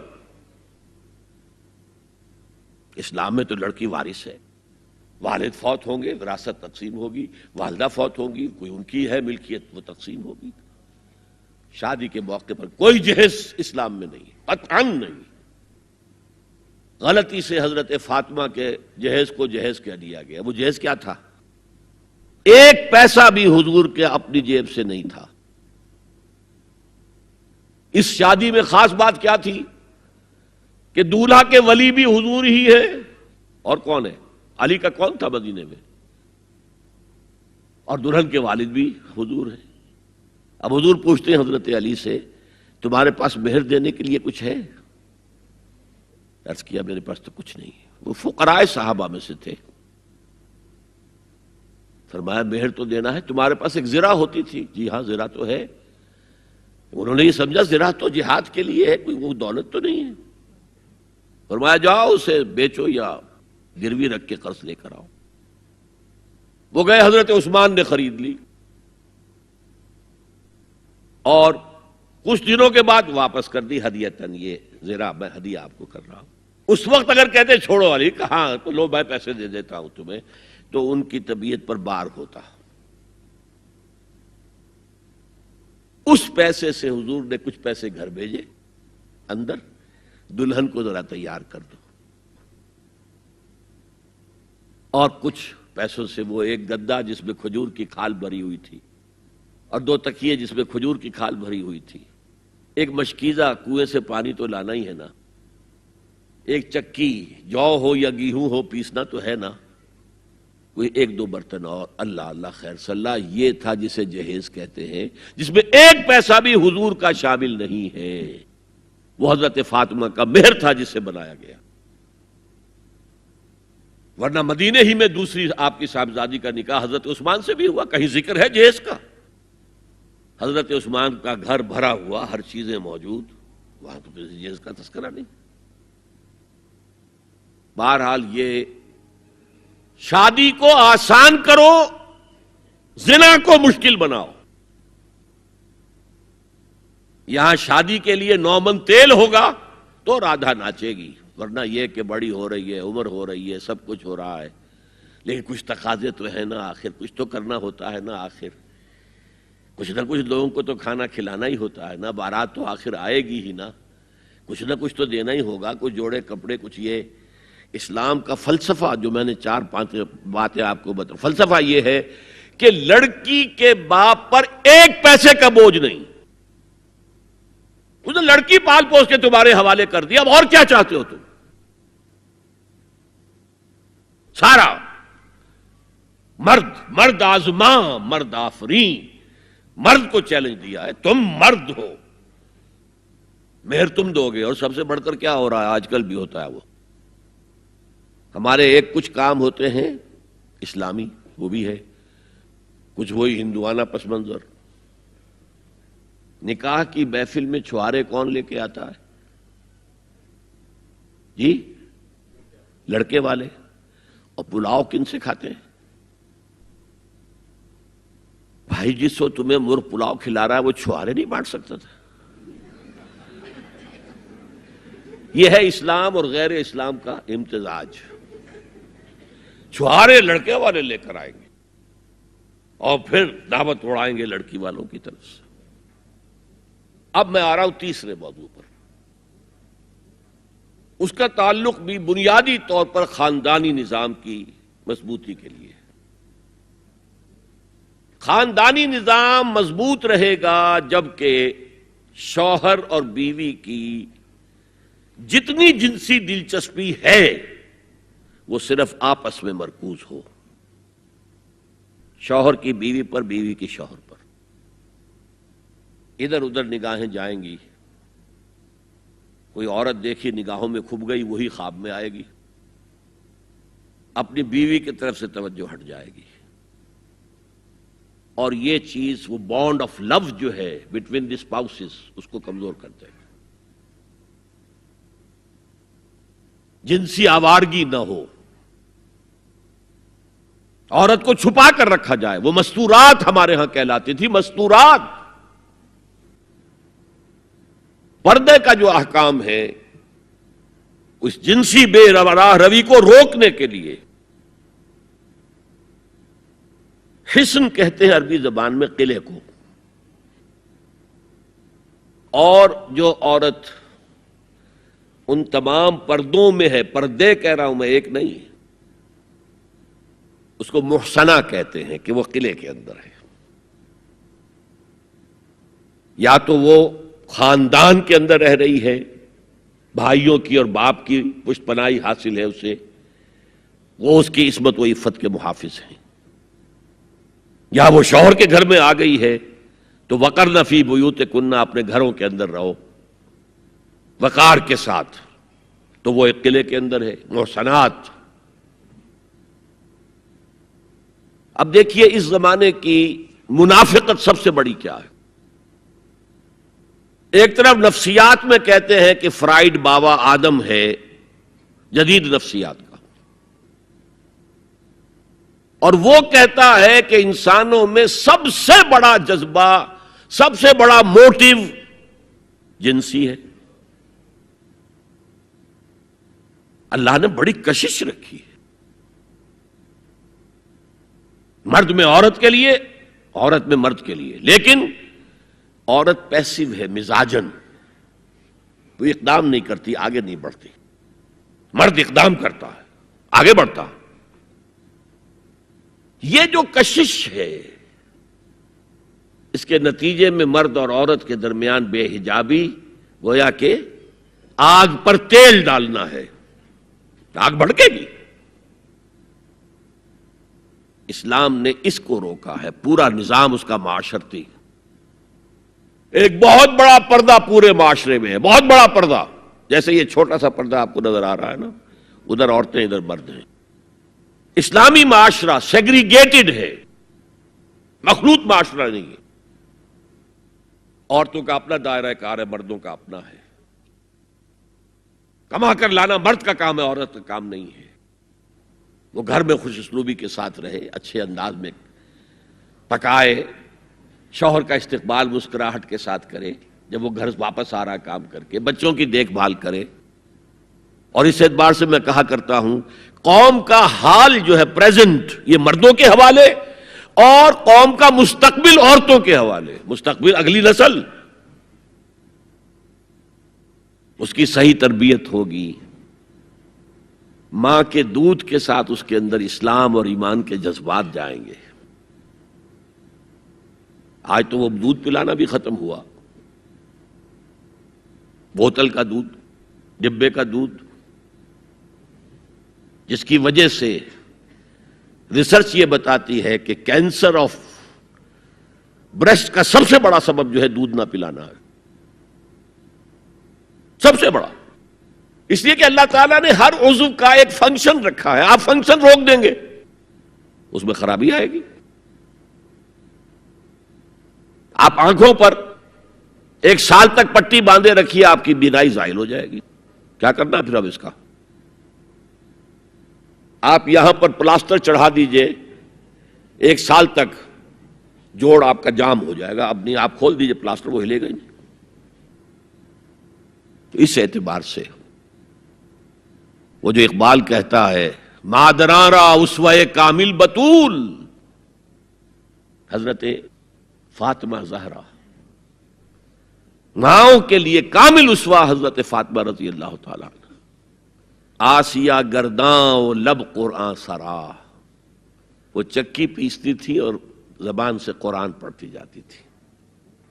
اور میں نے اپنے بچپن میں ایسی خواتین کو دیکھا ہے جو چکی پیس رہی ہیں، قرآن پڑھ رہی ہیں، اور چھاتی سے بچہ چمٹا ہوا دودھ پی رہا ہے۔ وہ جو دودھ اس بچے کے حلق میں جا رہا ہے، پیٹ میں جا رہا ہے، اس کی کیا تاثیر ہوگی؟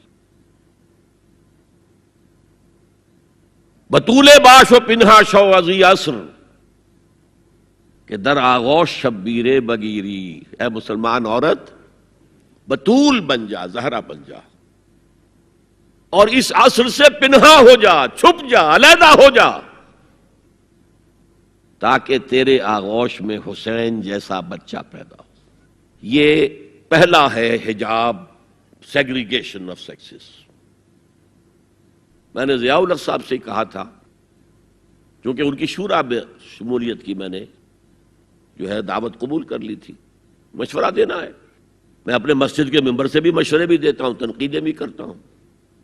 تو جیسے انگریزی کا محاورہ right from the horse's mouth, تو right into the horse's ears کچھ کہا جا سکے تو اچھی بات ہے۔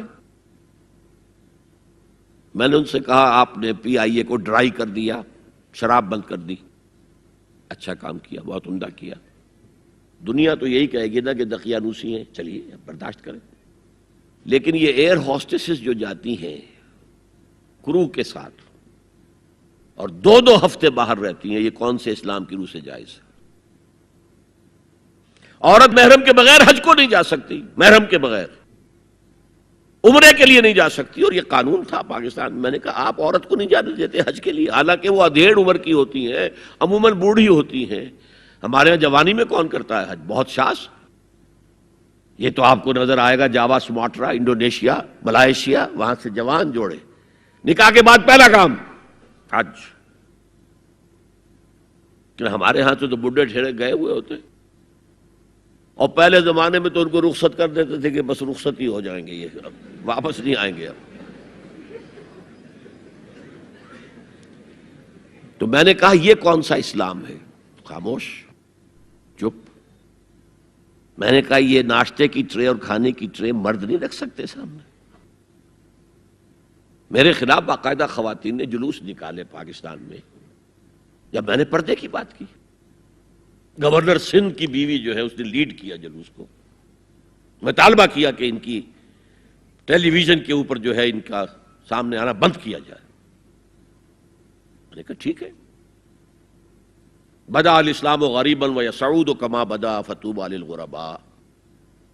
اسلام شروع ہوا تھا تو اسی حالت میں تھا کہ کوئی اس کو جانتا پہچانتا نہیں تھا، پھر جب اسلام غالب ہو گیا تو طاقتور کے تو سبھی دوست ہیں، سبھی پہچاننے والے، لیکن ان قریب اسلام پھر غریب ہو جائے گا۔ تو جو اسلام کی غربت کے ساتھ خود غریب ہو جائیں ان کے لیے مبارکباد۔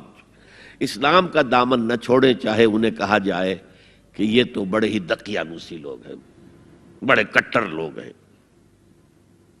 میں نے اس زمانے میں چیلنج کیا تھا، مجھے بتاؤ کیا فرق واقع ہوتا ہے؟ آپ کہیں گے عورتوں کو اگر ہم گھر میں بٹھائیں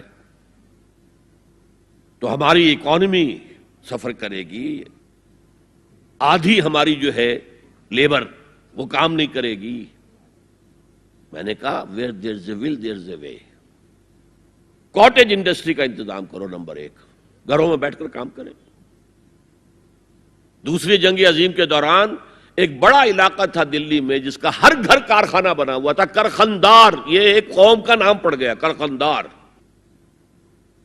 چھوٹی چھوٹی مشینیں لگی، کہیں بٹن بن رہے ہیں، کہیں بکسوئے بن رہے ہیں، کہیں نکریں سل رہی ہیں، کہیں پینٹیں سل رہی ہیں، کہیں جو ہے کرتے سل رہے ہیں، قمیضیں۔ صبح کے وقت ٹرک آیا، خام مال دے گیا، شام کو آیا، تیار مال لے گیا۔ عورت نہ گھر سے نکلی نہ باہر گئی، کچھ نہیں، اور کام کیا، کما لیا۔ کاٹیج انڈسٹری کا انتظام کرو۔ اسی طریقے سے ایسے یونٹ بناؤ انڈسٹریل جس میں عورتیں کام کریں، عورتیں سپروائز کریں، ورکنگ آورز کم رکھو تاکہ وہ اپنے گھر کا کام بھی کر سکیں۔ کرو۔ عورتوں کے ہسپتال میں عورتیں مرد، عورتیں مریض، عورتیں ڈاکٹر، عورتیں مریض، عورتیں نرسز۔ مردوں کے ہسپتال میں فیمیل نرسز کا کیا کام ہے؟ کیا میل نرسز نہیں ہوتے؟ اور کیا آرمی کے اندر جو فارورڈ یونٹس ہوتے ہیں کہ جو جاتے ہیں محاذ کے اوپر، ان میں کوئی عورت نرس جاتی ہے؟ میل نرسز جاتے ہیں، حالانکہ سب سے زیادہ نرسنگ کی ضرورت وہاں ہوتی ہے۔ کسی کا بازو اڑ گیا ہے، کسی کی ٹانگ اڑ گئی ہے، کسی کے پیٹ میں آ کر کسی بم کا ٹکڑا جو ہے لگایا، تڑیاں باہر نکلی ہوئی ہیں، تو نرسنگ سب سے زیادہ وہاں ضروری ہے۔ وہاں تو فیمیل نرسز نہیں ہوتی، میل ہوتے۔ سیگریگیشن، سیگریگیشن، سیگریگیشن، یہ آگ اور پانی کا ملاپ درست نہیں ہے۔ تو بڑا، سب سے بڑا پردہ تو یہ ہے۔ دوسرا پردہ، دوسرا قلعہ، گھر کی چار دیواری۔ وَقَرْنَ فِي بُيُوتِكُنَّ وَلَا تَبَرَّجْنَ تَبَرُّجَ الْجَاهِلِيَّةِ الْأُولَىٰ۔ قرار پکڑو اپنے گھروں میں، وقار کے ساتھ رہو، ٹھہری رہو اپنے گھروں میں، اور بند سمر کر باہر نہ نکلو جیسے کہ تم جاہلیت کے دور میں نکلتی تھی۔ اس کو ہمارے ماڈرن لوگ کہہ دیتے ہیں یہ تو صرف ازواج مطہرات کے لیے تھا، اس سے بڑی جہالت کوئی نہیں ہو سکتی۔ دیکھیے ایک نقطہ، یہ شاید پہلے کبھی آپ کے ذہن میں نہ آیا ہو، ازواج مطہرات سے خاص کیوں خطاب کیا گیا؟ اس کی وجہ ہے اسی سورہ احزاب میں جس میں یہ مضمون آیا ہے وَقَرْنَ فِي بُيُوتِكُنَّ وَلَا تَبَرَّجْنَ تَبَرُّجَ الْجَاهِلِيَّةِ الْأُولَىٰ، اسی میں آیت آئی ہے لَقَدْ كَانَ لَكُمْ فِي رَسُولِ اللَّهِ أُسْوَةٌ حَسَنَةٌ۔ مسلمانوں، تمہارے لیے اللہ کے رسول کی شخصیت کے اندر ایک نہایت عمدہ نمونہ ہے، اور یہ معجزہ ہے۔ مردوں کی ہر حیثیت کے لیے اسوہ ہے محمد صلی اللہ علیہ وسلم۔ امام کے لیے آپ کا اسوہ ہے کہ نہیں؟ مسجد نبوی کے امام تھے کہ نہیں؟ مبلغ کے لیے ہے کہ نہیں؟ سب سے بڑا کام تو آپ کا تبلیغی تھا۔ مزکی اور مربی کے لیے ہے کہ نہیں؟ باپ کے لیے ہے یا نہیں؟ شوہر کے لیے ہے یا نہیں؟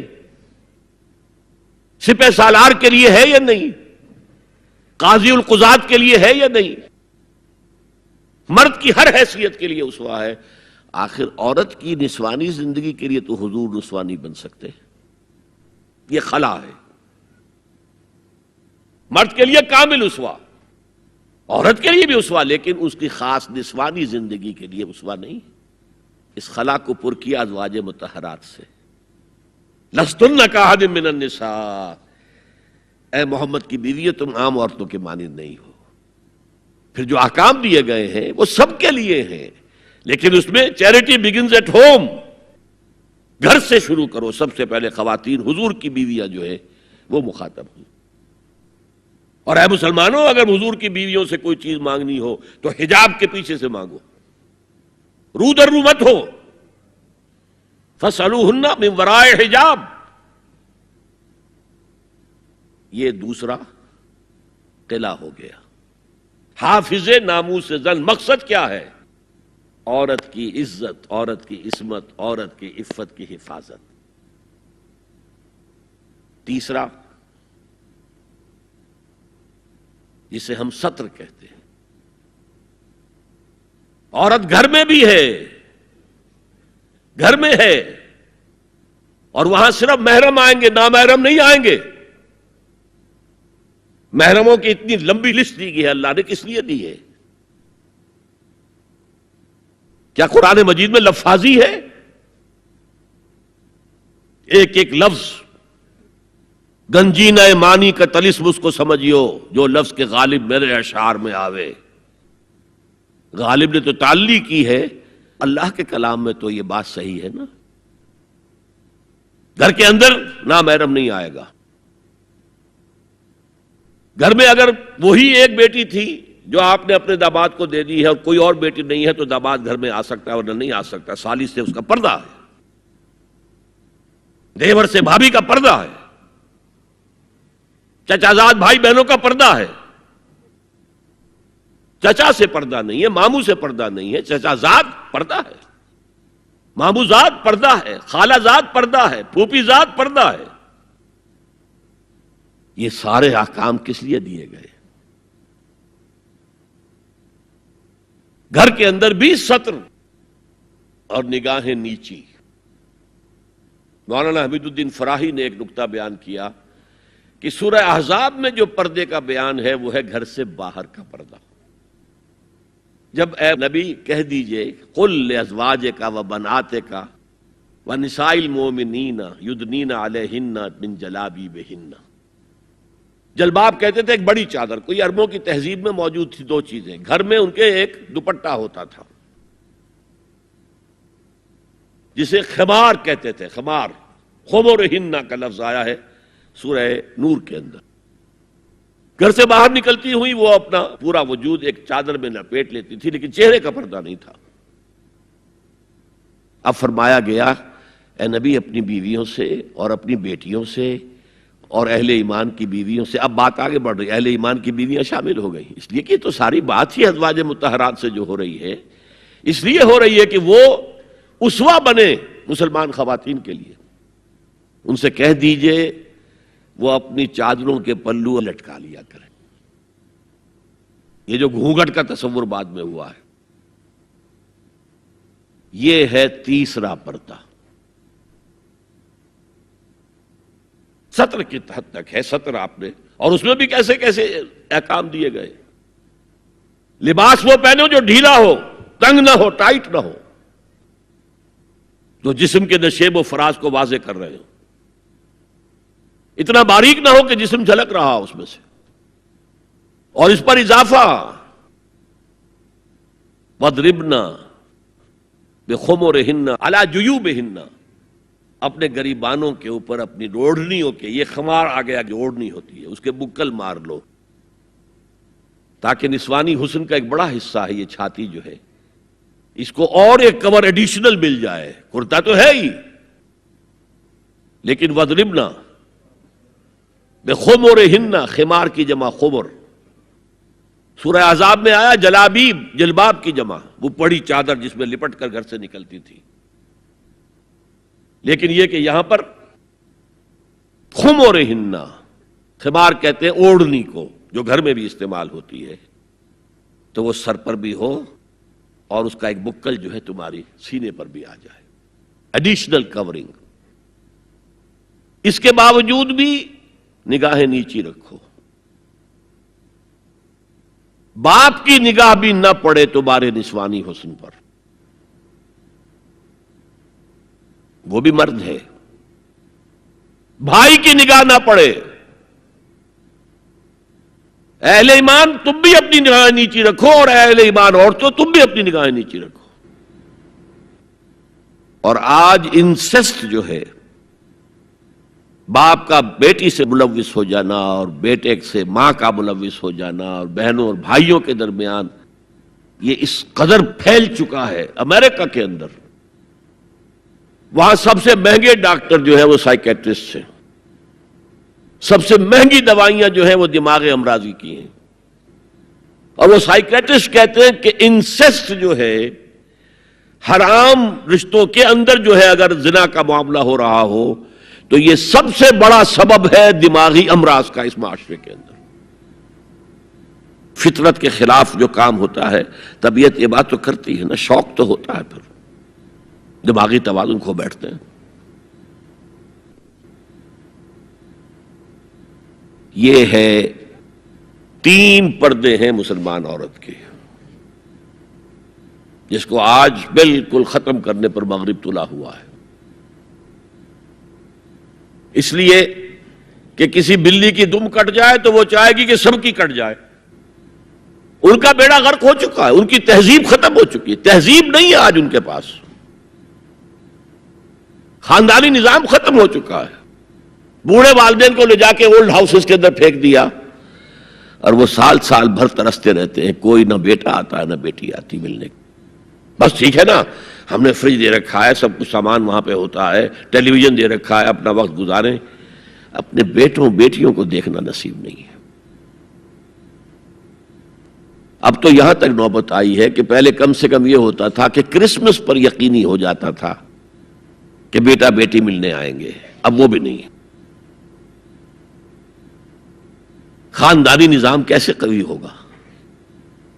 لڑکا ایک خاص عمر کا ہوا، جاؤ اب نکلو گھر سے، اب جاؤ اپنی کمائی کرو اور کھاؤ، ہم سے معاملہ ختم ہے۔ لڑکی جاؤ، تو ظاہر بات ہے کہ لڑکا لڑکی بھی پھر وہی کریں گے، بعد میں اٹھا کر پھینکیں گے آپ کو، گھر میں نہیں رکھ سکتے، ہماری آزادی میں مخل ہوتے ہیں۔ تو معاشرتی نظام، میں نے آپ سے عرض کیا، پہلا اصول کیا تھا؟ تمام انسان مساوی، اور اس پر گواہی میں نے کس کی دی؟ شاتم رسول ایچ جی ویلز کی۔ اس میں ایک وضاحت رہ گئی تھی، جو تازہ ایڈیشن اب مارکیٹ میں ہے اس میں سے یہ پیسج نکال دیا گیا ہے جو میں نے آپ کو سنایا۔ جو نئے ایڈیٹرز ہیں ان کے حلق سے یہ کڑوی گولی نہیں اتری کہ ایچ جی ویلز کا یہ جملہ بھی شامل رہنے دیا جائے، نکال دیا گیا۔ تو ایسا نہ ہو کہیں آپ جدید کوئی ایڈیشن دیکھیں اور اس میں تلاش کریں، نہ ملے تو آپ سمجھیں کہ میں نے کوئی غلط بات آپ سے کہی ہے۔ لائبریریوں میں پرانے ایڈیشن مل جائیں گے، جائیے اور دیکھیے، a concise history of the world میں جو حضور کا چیپٹر ہے کھول کر پڑھیے، آپ کو مل جائے گا جملہ۔ Although the sermons of human equality, fraternity and freedom were said before also, and we find a lot of such sermons in Jesus of Nazareth, but it must be accepted that it was Muhammad sallallahu alaihi wasallam who for the first time in human history established a society based on these principles. اور یہ مساوات انسانی مرد اور عورت کے درمیان بھی ہے، فرق انتظامی ہے، سو نوٹ کر دیجئے۔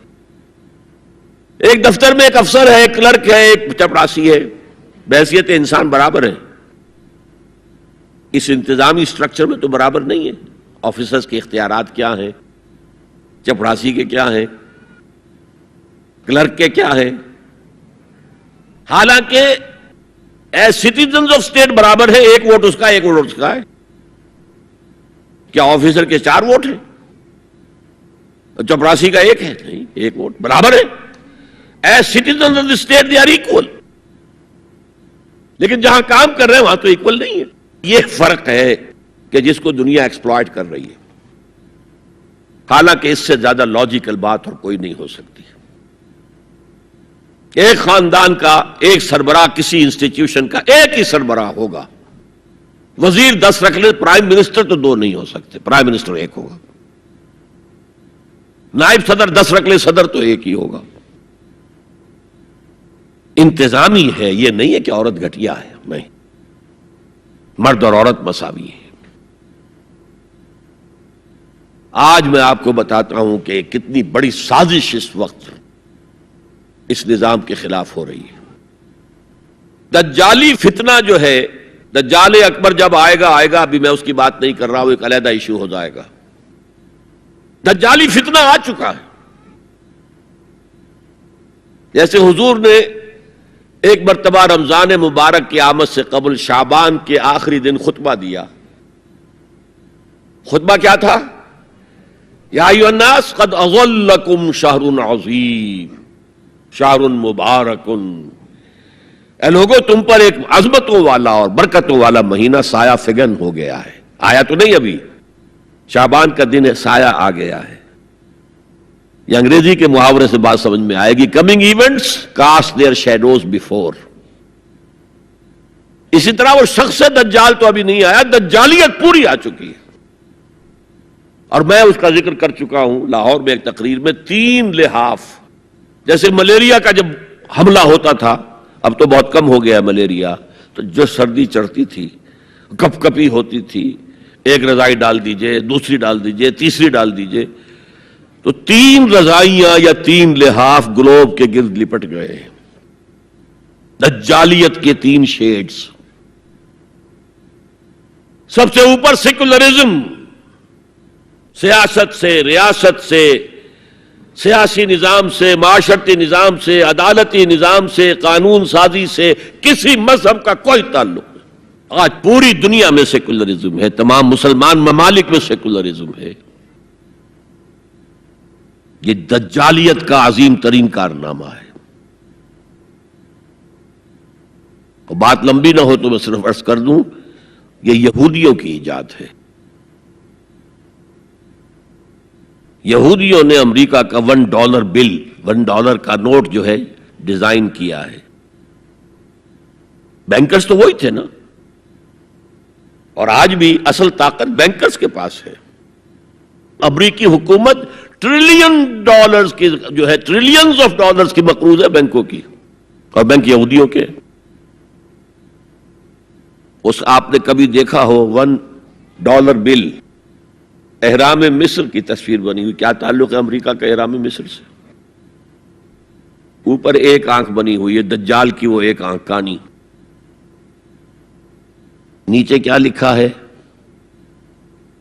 آرڈس نووس سیکولورم، نیو سیکولر آرڈر ہم نے قائم کرنا ہے دنیا میں. یہ 1776 کی بات ہے، اور 1991 میں پہلی مرتبہ صدر بش کی زبان سے الفاظ نکلے تھے، اس کے باپ کی زبان سے، جو موجودہ بش ہے، بش سینئر نے. اب دنیا میں نیو ورلڈ آرڈر قائم ہوگا. اصل میں وہ کس کا خیال ہے؟ یہود کا ہے. This new world order is going to be Jew world order. اور جو ہے بالکل ایک مائنورٹی، مائنیوٹ مائنورٹی. کل دنیا میں 1 کروڑ یا 1.25 کروڑ یا 1 کروڑ 30 لاکھ 13 ملین بس. تو اگر مذہب اور ریاست کا کوئی تعلق ہو تو ان کی کیا حیثیت ہے؟ اور جب مذہب ایک طرف رکھ دیا گیا تو برابر کے شہری ہے. یہ سیکولرزم اس لیے یہودیوں کی ایجاد ہے. پوپ کے خلاف بغاوت کروانے والے یہودی ہیں، پروٹیسٹنٹ مذہب پیدا کرنے والے یہودی ہیں، سود کی اجازت لینے والے یہودی ہیں.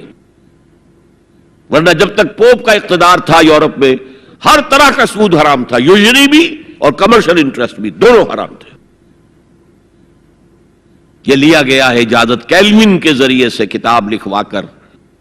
اور انگلستان نے پہلا ملک جو ہے جس نے بغاوت کی پوپ کے خلاف، وہ انگلستان تھا. چرچ آف انگلینڈ علیحدہ ہو گیا، پوپ سے اس کا کوئی تعلق نہیں، پروٹیسٹنٹ ملک بن گیا. پہلا بینک آف انگلینڈ پہلا ہے جو قائم ہوا ہے.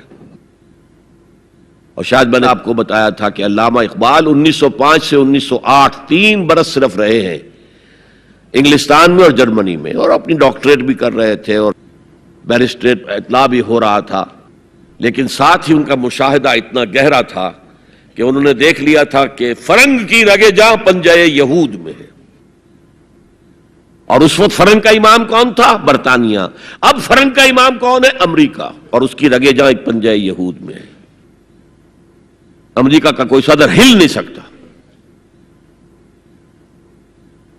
تو نمبر 1 تو سیکولرزم ایک لحاف ہے. نمبر 2 سود، جوا، منشیات کی ٹریڈ اور سیکس کو ایکسپلائٹ. ہر اشتہار میں عورت ہے. اللہ کے بندو سوچو کیا ہو رہا ہے. عورت کی فوٹو کے بغیر موٹر سائیکل نہیں ہوگی، وہ بھی بیٹھی نظر آئے گی عورت. کوئی شے کسی شے کا اشتہار عورت ہوگی. عورت بک رہی ہے، بکری کا ذریعہ بن رہی ہے. وہ انٹرسٹ، جوا، فحاشی اور اس کی بنا پر آمدنی، اس سب کا لحاف ہے جو پوری دنیا کو اپنے لپیٹ میں لے چکا ہے. کوئی مسلمان ملک اس سے آزاد نہیں. دجالیت کے 2 لحاف.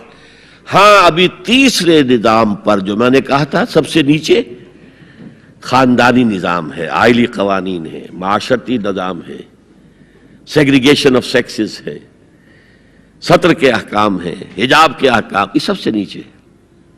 ابھی اس سطح پر مغرب میں تو بربادی آ چکی، لیکن ابھی مشرق میں یہ خاندانی نظام کچھ باقی ہے. کچھ شرم و حیا کی بھی کوئی نہ کوئی قدر ہے، کوئی عصمت و عفت کا بھی کوئی معاملہ ہے. عصمت فروشی کو بھی برا کام سمجھا جاتا ہے، والدین کی خدمت کرنے کو بھی اچھا سمجھا جاتا ہے. یہ ویلیوز ابھی ہیں، ویسے تو پورے ایشیا میں ہیں لیکن زیادہ مسلمانوں میں. قرآن مجید میں 5 جگہ اللہ کے حق کے بعد فوراً والدین کا حق ہے. وَقَضَىٰ رَبُّكَ أَلَّا تَعْبُدُوا إِلَّا إِيَّاهُ وَبِالْوَالِدَيْنِ إِحْسَانًا. تیرے رب نے فیصلہ کر دیا ہے کہ اس کے سوا کسی کی بندگی نہیں کرو گے اور والدین کے ساتھ نیک سلوک کرو گے. اللہ کے حکم کے بعد، اللہ کے حق کے بعد والدین کا حق ہے. سورہ لقمان میں انشکر لی ولوالدیک، شکر ادا کرو میرا بھی اور اپنے والدین کا بھی. اور سورہ بنی اسرائیل میں تو کیا تفصیل آئی ہے. اما یبلغن عندک الکبر احدہما او کلاہما فلا تقل لہما اف ولا تنہرہما وقل لہما قولا کریما واخفض لہما جناح الذل من الرحمۃ وقل رب ارحمہما کما ربیانی صغیرا. اگر تمہارے والدین میں سے ایک یا دونوں تمہارے پاس بڑھاپے کی عمر کو پہنچ ہی جائیں، انہیں کبھی اف تک نہ کہنا، دل نہ توڑنا ان کا، چھاتی چوڑی کر کے بات نہ کرنا، ان سے کندھے جھکا کر بات کرنا، ادب سے گفتگو کرنا.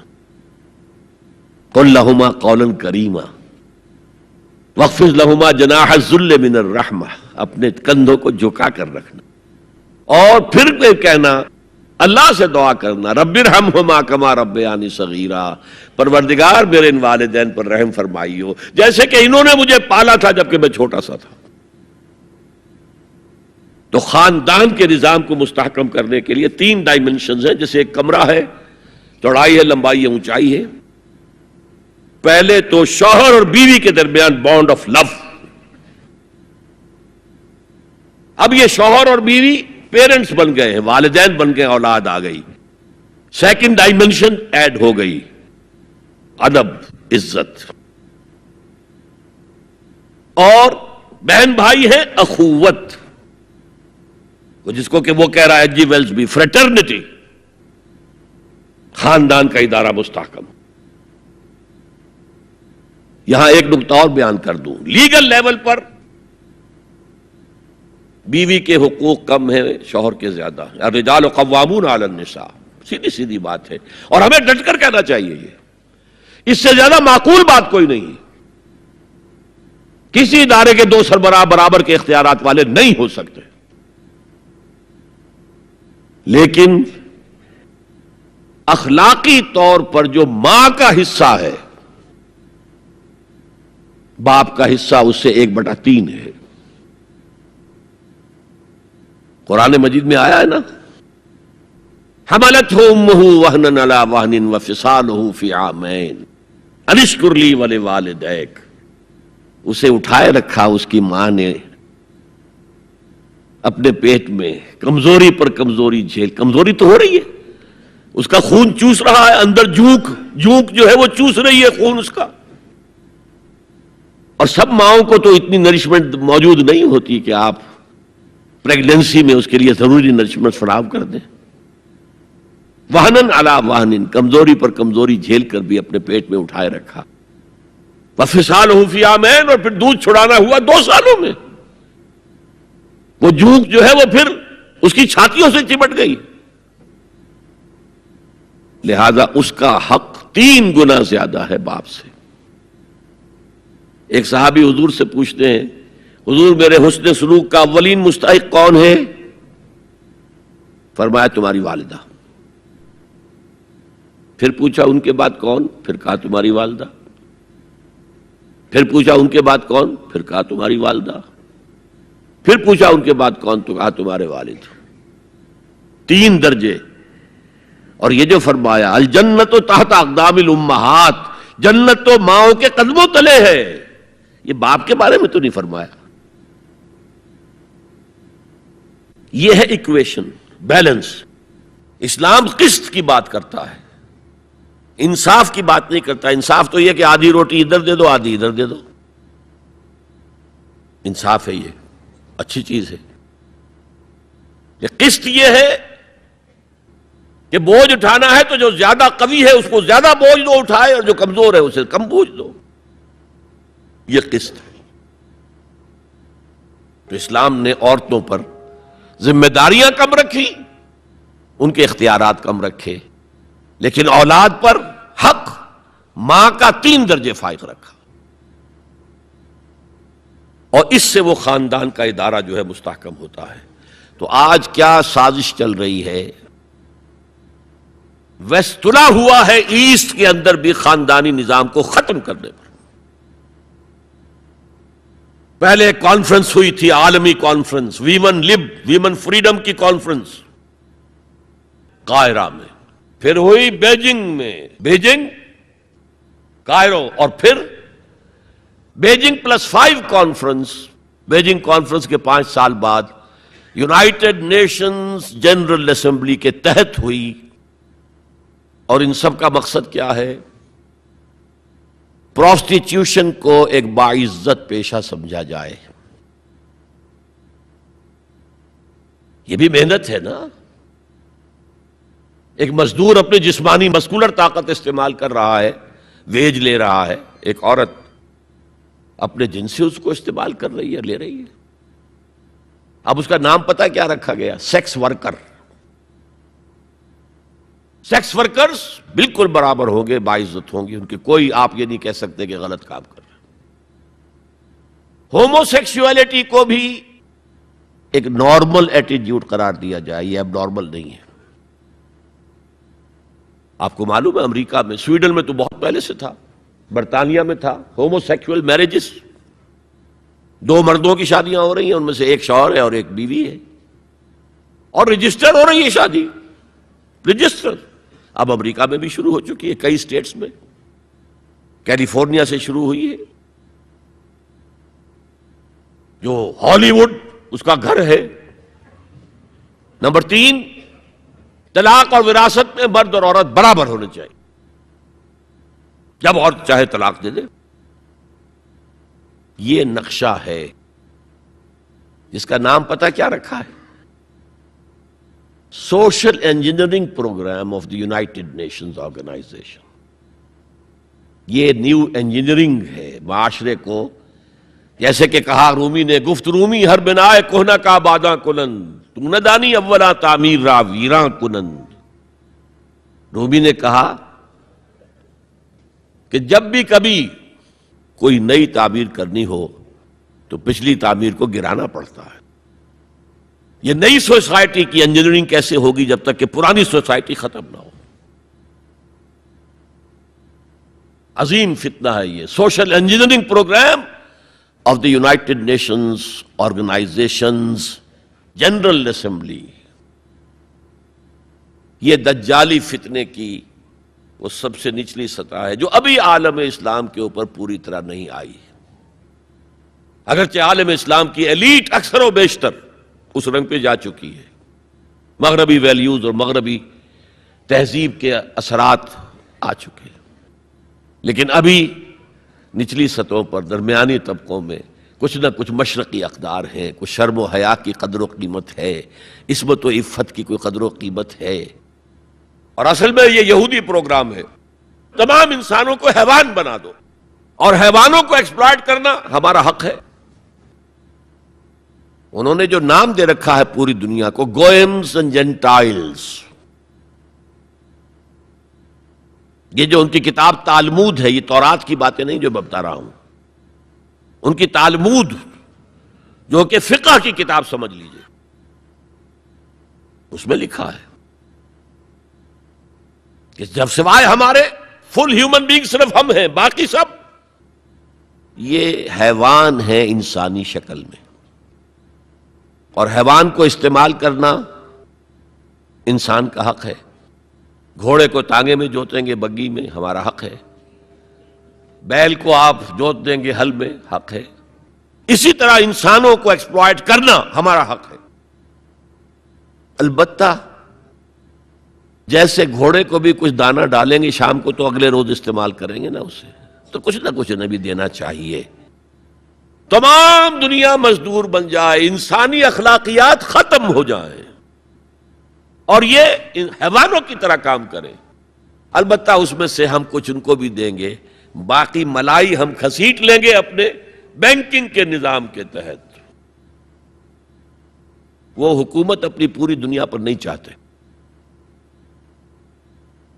اصل میں یہ بات آئی گئی ہے تو عرض کر دوں، وہ کولونیلزم ختم ہو چکا ہے کہ انگریز یہاں آیا تھا اور ڈچ کہیں پہنچ گئے تھے، انڈونیشیا، سماٹرا، جاوا، اور کہیں فرانسیسی آ گئے تھے شام پر اس کا اور الجزائر پر اس کا قبضہ تھا. یہ تھا ڈائریکٹ کولونیلزم. اب اس میں ہوتا کیا تھا؟ وقتاً فوقتاً بغاوتیں اٹھتی تھیں، لوگ مارتے تھے ان کو، یہ ان کو مارتے تھے. انہوں نے کہا یہ بستر تو لپیٹ دو، ایک نیا کولونیلزم شروع کر دو. ورلڈ بینک 1950 میں قائم ہو گئے. ہمیں آم کھانے ہیں، پیڑ گرنے سے کیا فائدہ؟ براہ راست حکومت کریں گے تو ریزنٹمنٹ ہوگی، وہ ہمیں ماریں گے، ہمیں بہت خرچ کرنا پڑے گا انہیں دبانے کے اوپر. کیا ضرورت ہے؟ پوری دنیا کو ایک گلوبل اکانومی کے شکنجے میں لے آؤ. World bank and IMF، international monetary fund, ان کے شکنجے میں کس لو. بس سب کام کریں اور وہ بھی کھائیں، کچھ کھائیں تبھی تو اگلے روز کام کر سکیں گے. لیکن یہ کہ ہم کھینچ لیں گے. وہ جو سونے کی چڑیا تھی، اگر ہم ایسے ہی سونا کھینچ لیں اپنے گھروں میں بیٹھے ہوئے تو ہمیں کیا ضرورت ہے وہاں جائیں اور ان کو ماریں اور وہ ہمیں ماریں. یہ ہے یہود کا سوچ. ہاں، گریٹر اسرائیل وہ بنانا چاہتے ہیں، اور ایک ہی سبب ہے عراق پر حملے کا، ایک ہی سبب ہے. It's the beginning of coming into existence of greater Israel. Sharon نے کہہ دیا تھا، یاد ہوگا شاید، ان قریب عراق پر ہمارا قبضہ ہوگا. گریٹر اسرائیل میں عراق شامل ہے. پہلے کہتے تھے دریائے فرات تک، اب کہتے نہیں، دریائے دجلہ تک، ٹائگرس تک، یوفریٹ سے آگے بڑھ کر تاکہ سارا جو بھی زرخیز دوآبا ہے وہ بھی ہمارے قبضے میں آ جائے. تو یہ تیسرے لیول کے اوپر جب انسان حیوان بن جائے، جب اس کو کوئی فرق کرنے کی ضرورت نہ ہو کہ یہ بیٹی ہے اور یہ بیوی ہے، کیا ضرورت ہے؟ حیوان کوئی فرق کرتے؟ جب ہم بھی حیوان ہی ہیں. ڈارون کے نظریے نے حیوان بنا دیا تو حیوان کوئی فرق کرتا ہے ماں بیٹی اور بیوی میں؟ ہم نے خامخواہ اپنے اوپر قدغنیں لگا رکھی ہیں. گو ہیڈ، جس طرح بھی چاہو اپنی سیکشول ارج کو پورا کرو. زنا تو ان کے ہاں پہلے بھی جرم نہیں تھا، زنا بالجبر جرم تھا. اور اب تاریخ نے عجیب کرشمہ دیکھا ہے. مسلمان ملک ترکی ہاتھ جوڑ رہا ہے کتنے سالوں سے کہ ہمیں بھی یورپین یونین میں شامل کر لو. وہ بار بار ٹھوکریں مارتے، دفع ہو جاؤ. اب انہوں نے کیا کیا ہے؟ یورپین یونین نے کہا تمہارے قوانین میں سے یہ قوانین جو ہیں ہمارے تصور کے خلاف ہیں. 181 قوانین میں انہوں نے ترمیم کر دی. Let it become compatible with the European Union's laws. آپ کو معلوم ہے محاورہ ہے، round peg in square hole fit نہیں ہوگا، یا square peg in round hole fit نہیں ہوگا. اس کے چاروں کونے تراش دو تاکہ جا سکے. اور سب سے بڑا جو مجھے صدمہ ہوا، عطا ترک کے اس ترکی میں زنا کوئی قابل سزا جرم نہیں تھا. اب یہ جو پارٹی آئی تھی، یہ کچھ کہا گیا تھا، کچھ اسلامی ذہن کے لوگ ہیں، یہ ہیں وہ ہیں، انہوں نے ایک بل جو ہے اپنی اسمبلی میں پیش کرنے کے لیے تیار کر لیا کہ زنا کو بھی قابل تعزیر جرم قرار دیا جانا چاہیے. یورپین یونین والوں نے شور مچا دیا، ایک طرف ہمارے ساتھ آنا چاہتے، دوسری طرف یہ کام کرنا چاہتے ہو، انہوں نے فوراً اپنا وہ بل واپس لے لیا۔ یہ حال ہے آج ہمارا، میرا یہ حال بوٹ کی ٹو چاٹتا ہوں میں، اور ان کا یہ حکم دیکھ میرے فرش پر نہ رینگ، کیا کر رہا ہے؟ وہ بوٹ کی ٹو چاٹنے کے لیے فرش پر تو پڑنا ہی ہوگا نا، لیکن یہ کہ میرے فرش پر نہ رینگ، میرے قالین کو خراب نہ کر۔ اس تیسرا معاشرتی اور سماجی نظام کا معاملہ ہے کہ جو اس وقت ان کا ٹارگٹ ہے۔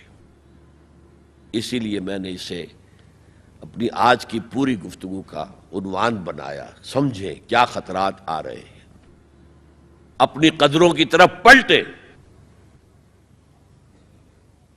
اس دور میں سب مٹ جائیں گے، ہاں باقی وہ رہ جائے گا جو قائم اپنی راہ پہ ہے اور پکا اپنی ہٹ کا ہے۔ ہمارے لیے اسوہ ازواج مطہرات ہیں، ہماری خواتین کے لیے، ان کا اختیار کیا جائے، ان کا نقش قدم پہ چلا جائے، اور پورے سماجی نظام کو، پورے معاشرتی نظام کو ان اقدار پر اٹھایا جائے کہ جو قرآن مجید نے ہمیں دی ہیں۔ یہی ہمارے لیے نجات کی راہ ہے۔ اقول قولی ھذا واستغفر اللہ لی ولکم ولسائر المسلمین والمسلمات۔